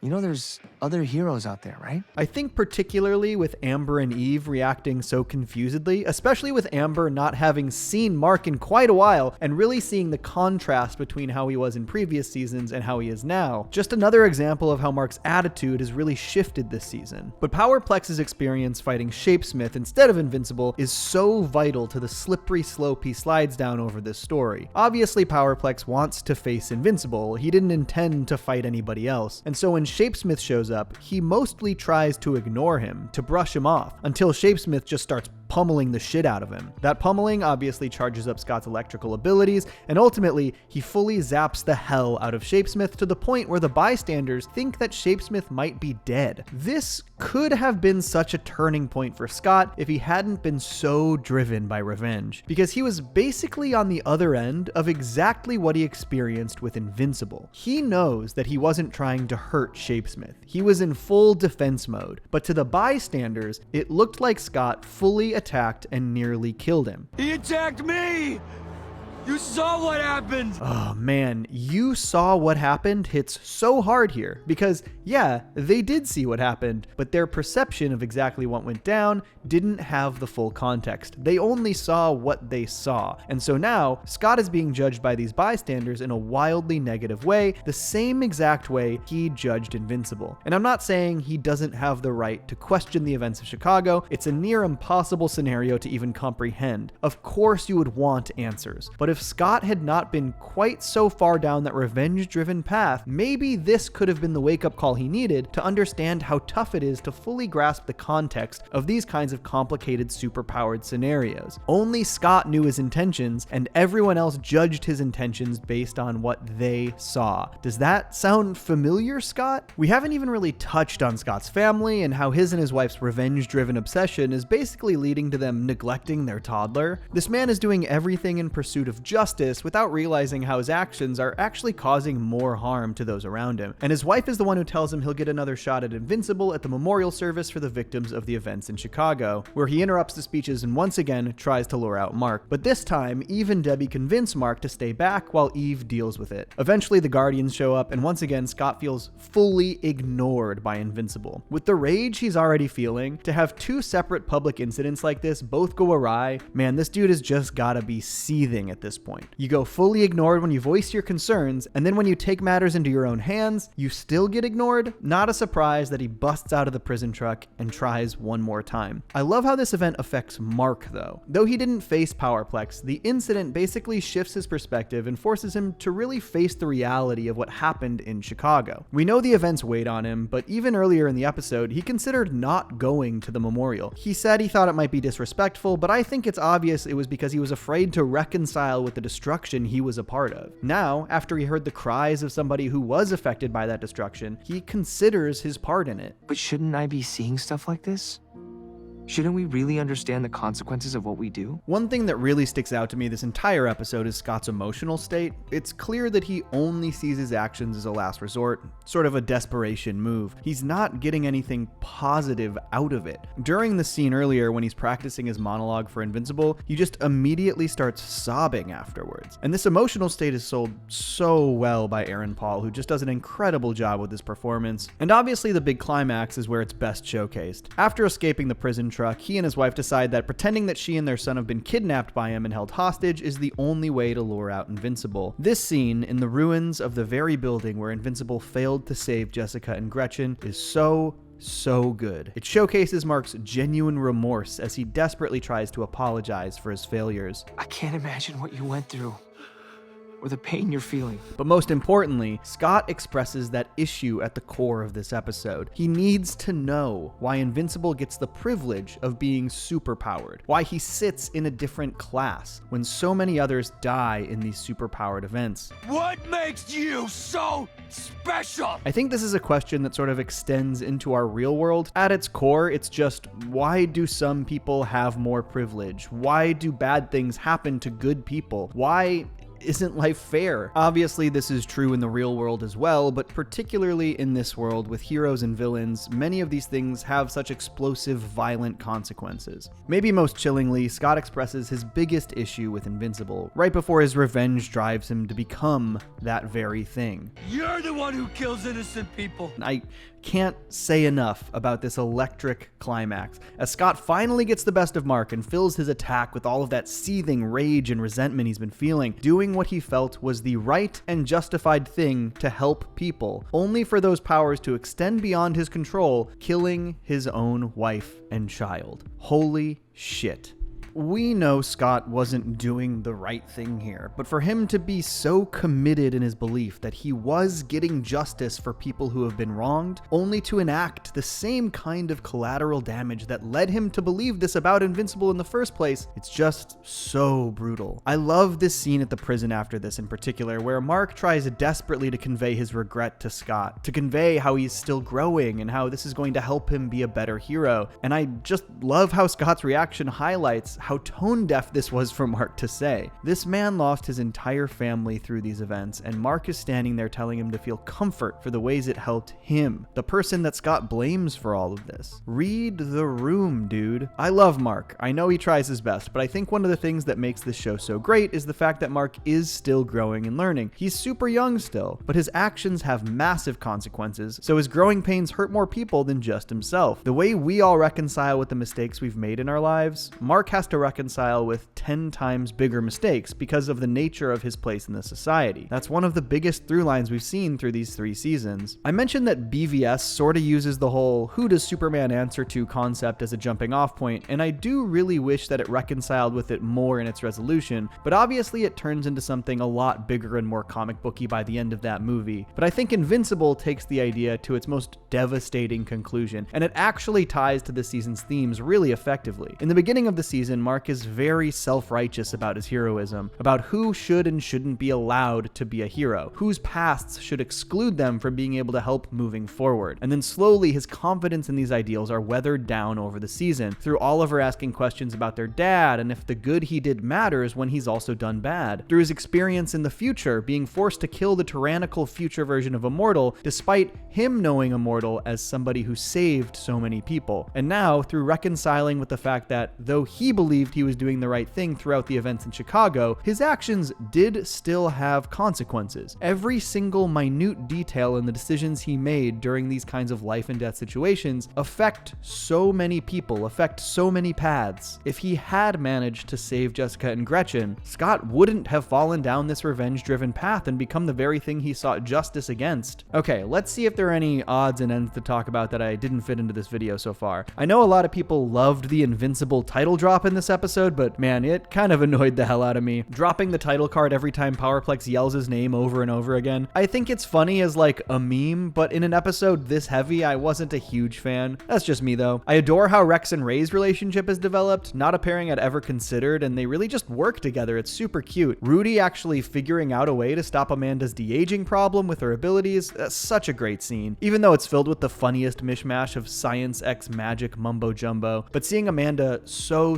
grateful for what Rudy did for her, it's a really lovely sequence. And then of course we've got to talk about the post-credit scene. Here it comes, y'all. The full reveal that the drones do in fact belong to Angstrom Levy, and that he seemingly has his own personal army of Invincibles, prepping to take revenge on our Mark for the events of the season 2 finale. Honestly, one of my biggest issues with season 2 was that the Angstrom Levy stuff felt so minimal in the scheme of the story, and so to find out this was really just a part 1 of a bigger story, it feels right, even though I constantly complain about characters dying and coming back to life in this show. This time it works for me. And I imagine with all those Invincibles that this is the upcoming Invincible War people keep bringing up in my comment section. I think there's little doubt that we're about to see an absolutely insane end to season 3 in these final 2 episodes.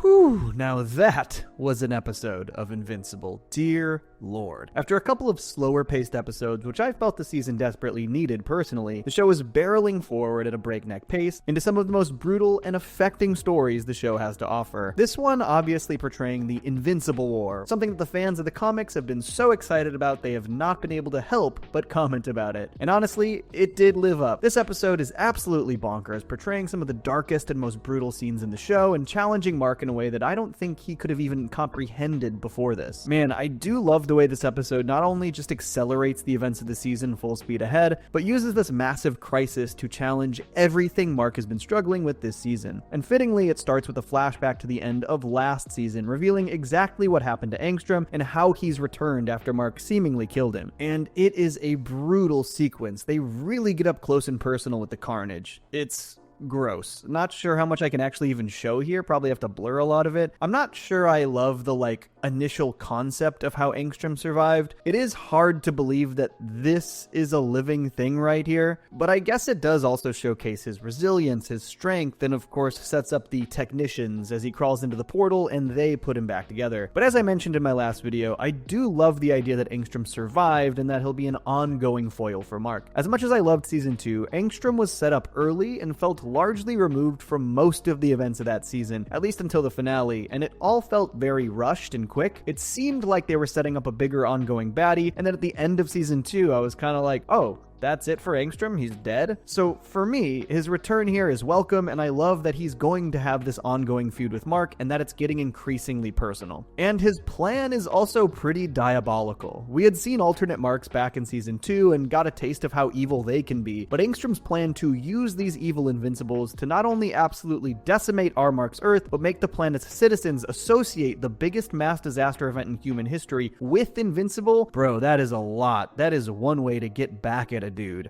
And we immediately see these alternate Invincibles enter this dimension and start messing shit up. Also alongside the Angstrom drones, with Angstrom making his plan clear. Make them fear Invincible, make them hate Invincible. The sequence of events for Mark is even more insane because he's still grappling with the incredibly traumatic events of last week's episode. He's barely removed from it, having witnessed Powerplex microwave his wife and child and blaming himself for those events. He's reconciling with the ways his actions have consequences and still determining how he approaches his heroism with that in mind. But he doesn't even get a chance before probably the most insane imaginable disaster starts to occur, and he has to just get out there and get back into action. A couple dozen alternate versions of himself just straight up murdering and destroying every major city on Earth. I gather from the way people talk about it that the Invincible War spanned quite a handful of issues, and I'm curious if people will be upset that it's relegated to a single episode of the show, but I gotta say, I think the execution was really well done, dividing it out into the days in which the attack was ongoing, with things feeling increasingly dire the longer it continues. There's such a great escalation to how anxiety-inducing this event is across the episode. Honestly, I love this episode in general, but the thing I most want to hype up is Steven Yeun's absolutely top-tier voice acting. I've always been a huge fan of his as a performer, and even specifically as a voice actor. He's Speckle in Tuca and Bertie, which is one of my favorite comedic voice acting performances maybe ever. Bertie, my sister, she's marrying a criminal? He's an animal, but does crime? But the various flavors he puts on his performances as alternate Mark/Invincibles are really so great. They really feel differentiated, and he gets to show off his range even as different versions of the same characters. I would love to do like a full-on showcase highlight reel here of these performances, but these Invincible breakdowns have actually been getting hit with these bogus copyright claims on the background music of scenes of all things, and it's not really worth risking, unfortunately. YouTube really needs to get a handle on their copyright claim system and prevent this kind of fraud, so I'm really sorry. But it feels like each and every variation of Invincible has a unique personality in this. We even see them clashing with one another at various points, despite working with the same goal in mind. There are some other really terrifying alt-Invincible moments throughout, too. It was awesome to see Oliver out there trying to actually help people, a far cry from the "some lives don't matter" attitude he displayed earlier in the season. But man, when he catches up to who he thinks is his Mark, only to find it's one of the alternates, really scary moment. This smile on this Invincible's face, eerie as hell. Another thing that's pretty immediately established is that though these Invincibles are still among the strongest beings on the planet, none of them are as strong as our version of Mark, which I think is not only pretty interesting on a narrative level for this story, but in terms of what it means for how unique our Mark actually is. From the limited scope we have of Invincible's multiverse, is there really any other dimension where Mark stayed loyal to Earth and his friends? Basically, every other Invincible we see is full-on evil, whether that's the one we see in Season 2's premiere, or through all of these alt-Invincibles in Angstrom's army. But that also means that through the events of our dimension, through maintaining loyalty to Earth, through taking the more righteous path, our Mark becomes stronger than he possibly could have in any other dimension, stronger than he possibly could have otherwise. Obviously, I don't think this means other Invincibles don't have that potential, but the fact is that the events of our Mark's universe, the burden of the responsibility to be Earth's primary defender against the Viltrum Empire, is what motivated Mark to become stronger than he would have in any other scenario, which makes a lot of sense. In the dimension where Mark teams up with his father, they would share the quote-unquote workload, and he likely wouldn't train as diligently. There is one of these evil Marks that claimed he killed his Omni-Man, which means that that version of Mark would have to be pretty strong, and obviously these Invincibles are all still stronger than most every hero on Earth, but I think this says a lot about our Mark and his trajectory as potentially one of the strongest beings in world history, across any dimension. Lots of the Invincibles in the Invincible War are taken down ultimately, which is pretty wild. Cecil manages to kill one with the murder cyborgs and that Tony used to incapacitate Mark earlier in the season. Darkwing banishes one to the Shadow Realm, sacrificing himself in the process. And then, of course, there's Rex. Okay, let's talk about Rex. Man, this guy has become one of my favorite characters over the course of the show. What a journey from pompous asshole to lovable idiot who means well. We got one more little Rex and Ray sequence as he starts helping her move into her new apartment, and we see their chemistry on full display before the Invincible War shit starts hitting the fan. I really loved that Rex adamantly told Ray to stay behind. It tracks that since this is basically Ray's first non-hero day, that her first instinct would still be to jump into action when needed, but Rex really cares about Ray, and insisting that she stick to her plan shows how much he understands her long-term needs. And damn, Rex puts up a serious fight against this Invincible at the Teen Team headquarters, allowing Bulletproof, Rudy, and Amanda to escape in the process. I was kind of shocked by how well Rex did in this fight, briefly incapacitating the Invincible before we get the ultimate sign of his growth across the series. It's a really sad sequence, but Rex's sacrifice, exploding his entire skeleton and destroying this Invincible in the process, was such a great moment. This season, Rex talked a lot about his identity as a hero and how he doesn't really feel he has one outside of being Rexplode. And so for him to sacrifice himself to save his friends and help protect the planet is a pretty great way to go out, in my opinion. Even though it is also kind of dark and sad. I'm really gonna miss the character though. Jason Mantzoukas gives a killer performance, and he's often some of the best comic relief in the entire series. It's a hole that's kind of tough to fill. I am, of course, assuming that he'll stay dead since we've had so many fake out deaths, but this feels pretty definitive. It would be pretty lame to undo this sacrifice. Ray's moment driving and seeing the explosion in the base and realizing what has likely happened is really affecting. This leads into probably the best sequence of the entire episode, just a really emotional music montage showcasing the combat and carnage across the globe, showing dead heroes, dead Invincibles, characters cowering and embracing each other in fear. I think this show tends to use music really effectively, and this is among my favorite examples across the entire series. Even the shots of the dead Invincibles feel sad. It just highlights how unfathomably dark this scenario is. And this leads to another really great scene in terms of Mark's struggles as a character this season. Earlier in the episode, Eve's leg is snapped brutally while she and Mark are attempting to fight two other Invincibles. It was among the hardest I've winced at anything in this show. And so after that montage, we see Mark sitting by Eve's side at the GDA hospital, and I think this is really emblematic of what Mark has been going through across this year. This season, we've seen Mark sort of refuse to answer the call a couple of times in favor of being with his loved ones and living his life. We saw it last week with the Powerplex dilemma. We saw it in episode 4 when he initially chose his date with Eve over helping the twins with their future dictator problem. Here's Mark amidst the biggest crisis the Earth has maybe ever seen, as the person who can make the biggest difference in fighting that crisis, and he refuses to leave Eve's side. It's an age-old superhero question, but I like the way it's explored here. Can Mark make the right decision in terms of protecting the world if his priorities are actually the people he's closest to? Y'all play Spider-Man PS4? It's kinda along those lines of the big dilemma at the end of that game, when Peter had to make the choice not to use the antidote to save May so that they could replicate it and save the rest of New York. It's not new territory, but it is such a great conflict to throw these characters into emotional turmoil and really put their heroism to the test. It's kind of impossible to imagine the kind of mental fortitude it might take to leave your significant other unprotected like this, not knowing if you'll ever see them again. And I appreciate that Cecil is the one who tries to talk him into doing the right thing, trying to get it through to him that he not only knows what the right thing to do is, but that Eve would be wildly disappointed if Mark gave up his part in the fight on her account. But then we move on to day 3. The entire Invincible War started with a couple dozen Invincibles, and by day 3, there are actually only 8 left, which is pretty wild. The heroes who were left to defend Earth managed to take out way more of the Invincibles than I would have expected, like 2/3 of them potentially, and it's at this point that the rest are just fed up. I was wondering about this the entire time, how Angstrom managed to get this many Invincibles on board with his plan, and the answer is that he actually promised them all different things with no real intention on following up. This was all another interesting sequence showcasing the ways these Invincibles are all really different and have a variety of motivations and seemingly varying varying degrees of evilness. One of them just wants to see his mother again after she died in his dimension, which is a far cry from some of the others who claimed they gleefully killed Debbie in their own dimension. One just wants to see William again. But I think they play this right. It was already maybe a stretch that he'd be able to get this many Marks to cooperate, and this is where they just flat out stop. But Angstrom was of course prepared, stranding them in seemingly the same place where Mark thought he killed Angstrom in season 2. I cannot imagine that this is the last we've seen of these Invincibles either, so,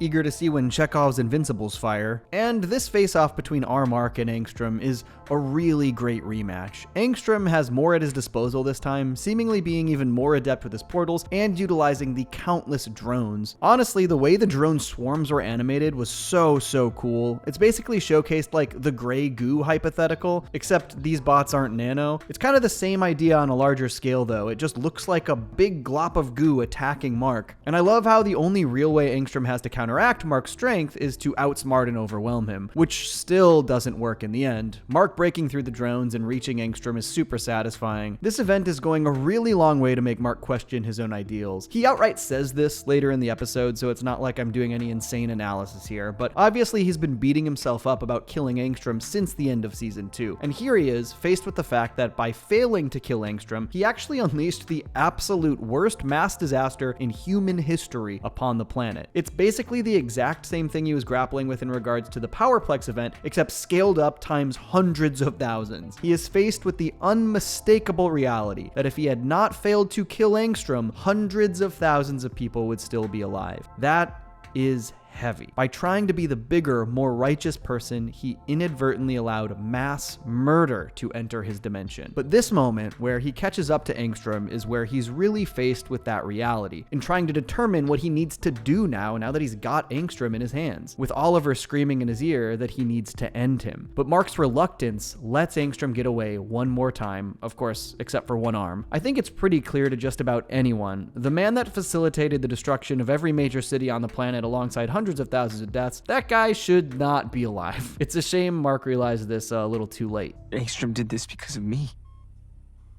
I can't ignore that anymore. Even though it's easy to see how and why Mark has struggled through this season, it's also really easy to pin a lot of blame on him during these events. Obviously, he didn't even realize that Angstrom was still alive, but his refusal to go out and help when Eve was in the hospital was wildly selfish. He may not have realized that hundreds of thousands were going to die, but he should have had an idea. It's a great personal dilemma for the show to put him through, and it feels like the purpose of his refusal was to further beat the idea into his head that he has to change how he operates if he's really serious about saving lives. His fear of losing Eve probably cost tens of thousands of people their lives. I mean, let's be honest though, I'm glad that's not a scenario I would ever have to make that important of a decision in, because Jesus Christ, I don't know if I'd be strong enough to even comprehend it. But as a viewer, it's pretty easy to say, come on, Mark, what the hell are you doing? I'm fascinated by the future of Angstrom because now he seems to be a pawn in the pocket of these technicians who, through their medical and tech revival of Angstrom, have basically installed tools of control and will now use him for their own gain. Not the direction I expected the Angstrom story to go, but one I'm very eager to see the next steps of. What's maybe craziest about this episode is that it feels fully like a season finale. This was such an insanely massive event, and they even spend a huge chunk of the end of the episode sort of wrapping things up as though it was a season finale. Mark goes to help Oliver and other folks clean up New York, only for Powerplex to lose his mind that he's willing to show his face. This is such a sad sequence as they just hold Scott down until he decharges, particularly because at this point, Mark truly understands and even agrees with Scott's POV. Mark finally meets Eve's parents as they visit her in the hospital, and we get a direct reference to the Adam Eve special. Mrs. Wilkins is basically conveying how they had always been terrified of Eve being a superhero out of fear for her safety, but she reveals that Eve's childhood friend Valerie actually died in these attacks. This is the character we saw Eve grow up with and confide in back in the Adam Eve special. It was her only real friend who then turned on her entirely when she discovered her abilities. Such a traumatizing thing to happen to a kid, especially a kid who has nobody else. But it's an interesting moment of decompression from Mrs. Wilkins, as she also reconciles with the fact that they have far less control than they'd like. Even though she thought it would be safer for Eve to stay out of all the fighting and conflict, plenty of people who did stay out of it lost their lives. Immortal is is resurrected once again and decides to quit being a hero outright and wants to start a family with Kate, which leads to this truly huge moment. Cecil asks Mark to lead the Guardians of the Globe. An understandable request made maybe more out of desperation than anything, and a real long shot given Mark's frustrations with Cecil this season. But it's very interesting to see how their relationship has sort of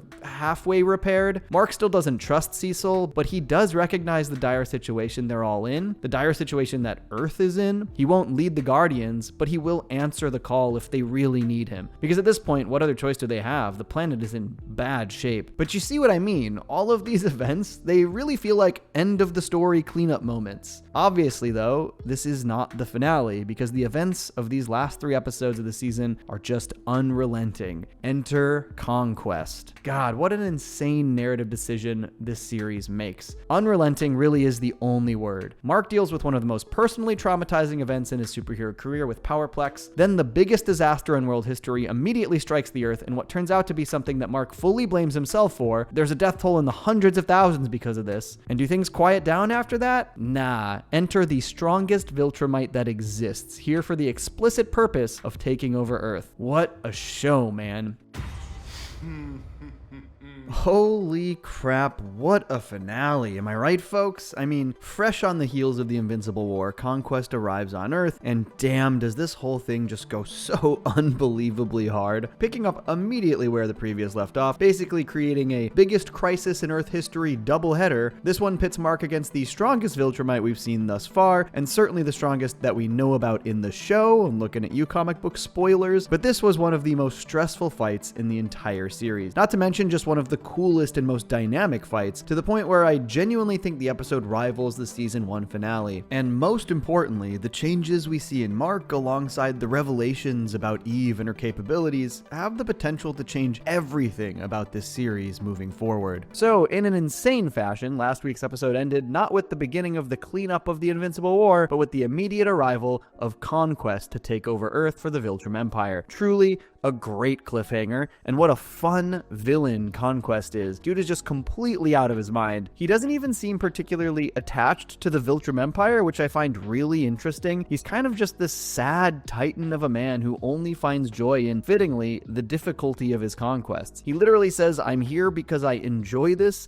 To me, there is no greater pleasure than feeling the warmth of my fists drenched in blood." And so while fighting Mark, he's less interested in just taking him out and more interested in egging him on until he actually has formidable moments in their battle. It's a fun dynamic, but definitely feels like Mark is desperately fighting for his life while Conquest toys with him, despite Mark getting some good licks in here and there. Also, probably a great time to rave about Jeffrey Dean Morgan as Conquest. He gives a genuinely incredible performance. I was honestly initially expecting that once they announced Jonathan Banks was in the cast that he would end up being Conquest, but he actually ended up voicing Britt, and it's hard to argue with the results. Morgan's performance is unreal, and kind of a fun full circle Robert Kirkman-verse addition to the cast, given his Walking Dead fame. But there's just so much depth to this voice performance, such an amazing range of emotional deliveries from a character who is just unpredictably terrifying. I know I've also been critical of the animation over the course of this season, but maybe they were just saving the rest of their budget for this episode, because this fight is truly masterful. Some of the best animation in the series for sure, just a harrowing, brutal, wild fight. Even some of the briefer moments are jaw-droppingly dark. Obviously, the destruction wrought on this city is massive in scale, but after Conquest drops from the sky and hammers Mark into the ground, there's a really quick shot of the skyline that shows most of the biggest skyscrapers starting to collapse from a result of the impact. I feel like people don't really grasp the weight of this kind of destruction. This is like 5 simultaneous 9/11s. Honestly, it's a little difficult to talk about this episode for prolonged periods of time because so much of it is just this incredibly long and dynamic fight sequence. It's in the city, it's in space, it's in South America, it's got so many great moments, but the variety of locations and big moments between Mark and Conquest make this episode a real joy to watch, despite also containing some of the most harrowing sequences. Though, and this is a full-on stereotypical nerdy nitpick, but do Viltromites have the same shorthand illustration for hearts as we do on Earth? Because the moment where Conquest turns his frozen blood into a heart, it's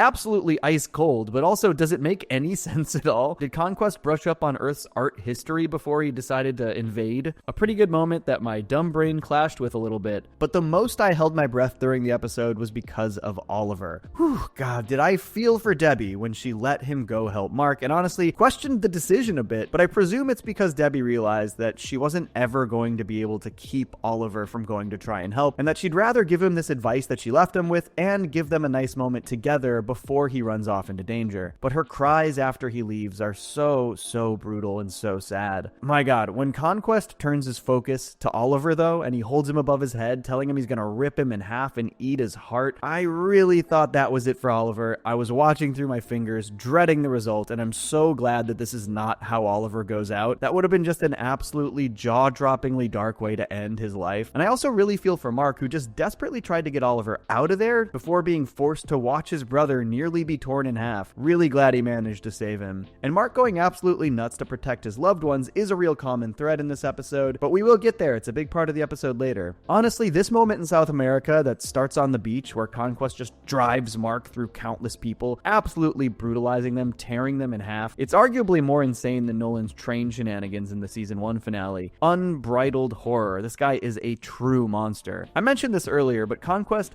is such a fascinating villain here. He basically lays out that even amongst Viltromites, he's sort of an outlier. He has absolutely no real meaningful connections. He's used as this weapon of mass destruction that goes planet to planet conquering, and even as he gets better and better at it and continues to help the Empire fulfill their goals, he isn't more respected, he's more feared, further marginalized from his own people. There's this moment where he whispers that he is genuinely lonely, that he has no friends, and it's just such an interesting way to paint nuance over the seemingly straightforward killing machine. This man knows nothing but murder, not because it's all he cares about, but because it's basically all the Empire allows of his existence. And so he embraces it as his only real reason to live, and because he's really damn good at it. Obviously, after the events of the Invincible War, the Earth's defense is really fully compromised. They've got next to nobody who can meaningfully help in this moment. Honestly, looking at you, Immortal, I understand wanting to call it quits with the heroism thing, but not being willing to help here, the moment after you quit, is really cowardly. You're not going to have an Earth to live on. I do want to talk about the ramifications of this Cecil Sinclair GDA reveal, the reveal that Cecil and Sinclair are trying to turn the invincible corpses from the Invincible War into Reanimen, which I'm sure Mark is going to be super chill about when he finds out. Obviously, it seems like they've only recovered a few invincible bodies to use here, but a horde of Reanimen already managed to kill a couple of Marks themselves, and in groups, they seem to be amongst the strongest and most formidable things on the planet.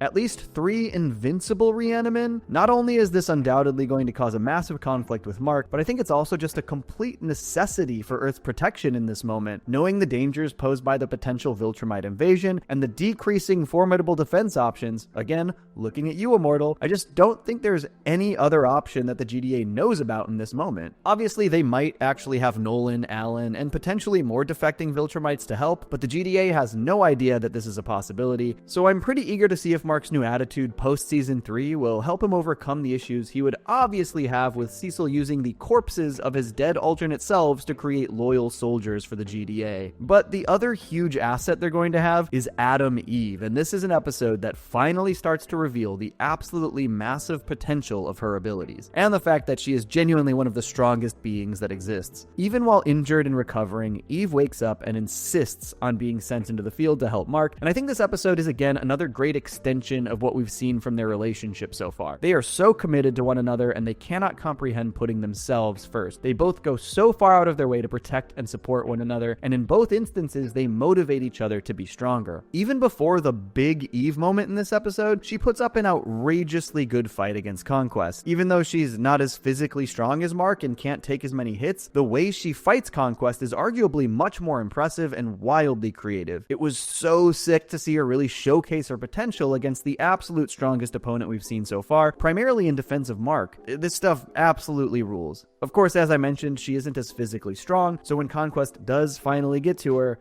this is another massive wince moment from me. Unfathomable brutality here. And again, this is something we've seen going all the way back to season 1. When Mark sees those he cares about in danger, it fully shifts him into an entirely new gear. Even though he has been absolutely pummeled into submission by Conquest, believing that Eve is gone completely completely drives him into sicko mode, destroying Conquest's mechanical arm and just somehow continuing to stay in this fight when it seems like he should have been down and out multiple times by now. But I love this idea that Mark and Eve together are sort of this unstoppable tag team, motivating one another to take it to the next level each and every time, because now we get this full-on Super Saiyan Adam Eve moment, harkening back to what we saw in her special when she was younger. The extent of what her abilities are capable of. She can rearrange matter, and in this moment she literally rearranges her own matter, healing her critical wounds and then full-on microwaving Conquest. Insanely sick moment. It's wild how similar and yet contextually different these final battle moments are between seasons 2 and 3. Basically both showcasing Mark absolutely unleashing his fury on his opponent in a gruesome display of violence, both in defense of loved ones, this time using only his face, by the way. But the difference is, last season, Mark pointedly did not intend to kill Angstrom Levy, but I don't think there's any question that, at this moment, he is trying to kill Conquest. We've seen how his ideals have shifted over the course of the season. Slowly, each new dilemma Mark was confronted with forced him to reconcile with scenarios where the answer was to kill. After the Invincible War in last week's episode, he was finally ready to acknowledge that killing Angstrom would save more lives, only for the opportunity to slip through his hands. And here, in the season 3 finale, there is no question that Mark is not remotely holding back. He does not even hesitate. He is trying to kill this dude. And I don't think I can even show you what his face ends up looking like when he's done with them. And it's kind of a bittersweet thing, to be honest, because while, yes, Mark is reaching a potential that very well may save the planet, he's also being forced to betray and abandon a belief system that he truly held dear, one that I think was a sign of him desperately trying to hold on to his humanity, mostly out of his fear that he would become too much like his father, to Viltromite. I made an entire video about this fear and trajectory for Mark and Nolan after season 2, still proud of that, go check it out if you haven't. But most importantly, these events, and particularly the changes we see in Mark and Eve, truly change everything for the future of Invincible. Mark literally tells Oliver that he was right, that he needs to be willing to kill in order to protect others. A far cry from where he was at the beginning of the season. He is no longer holding back, the gloves are off, he's untethered, he's ready to go. And I expect this change will be reflected not only in his crime fighting and hero work, but probably in his attitude as well. The question is, will Mark be able to hold on to that humanity while entertaining this significant change in attitude, becoming a little more ruthless? Will he be able to continue to prevent those deep-seated fears that he'll become his father? He's effectively admitting that he needs to be judge, jury, and executioner if necessary, which was largely a huge part of the issue Mark had with Nolan's attitude towards Earth and its citizens, that he was above them and therefore his choices held more weight and theirs didn't matter. Now, obviously, we should all trust Mark a lot more on a moral level than we do Nolan, but I think it's a particularly interesting direction after he also went through the whole Powerplex dilemma, a scenario where Mark realized that his own decision-making in the heat of a crisis moment had a huge trickle effect that continued the cycle of death and destruction. I mean, looking at the season 1 finale fight and the season 3 finale fight, there is no reason that this latest finale couldn't have created a dozen more Powerplexes. I guess ultimately Mark feels that by nipping that kind of destruction in the bud and actually being willing to end that life before it can take more will prevent that trickle-down trauma. It's just a bit of a dangerous tightrope walk, because if Mark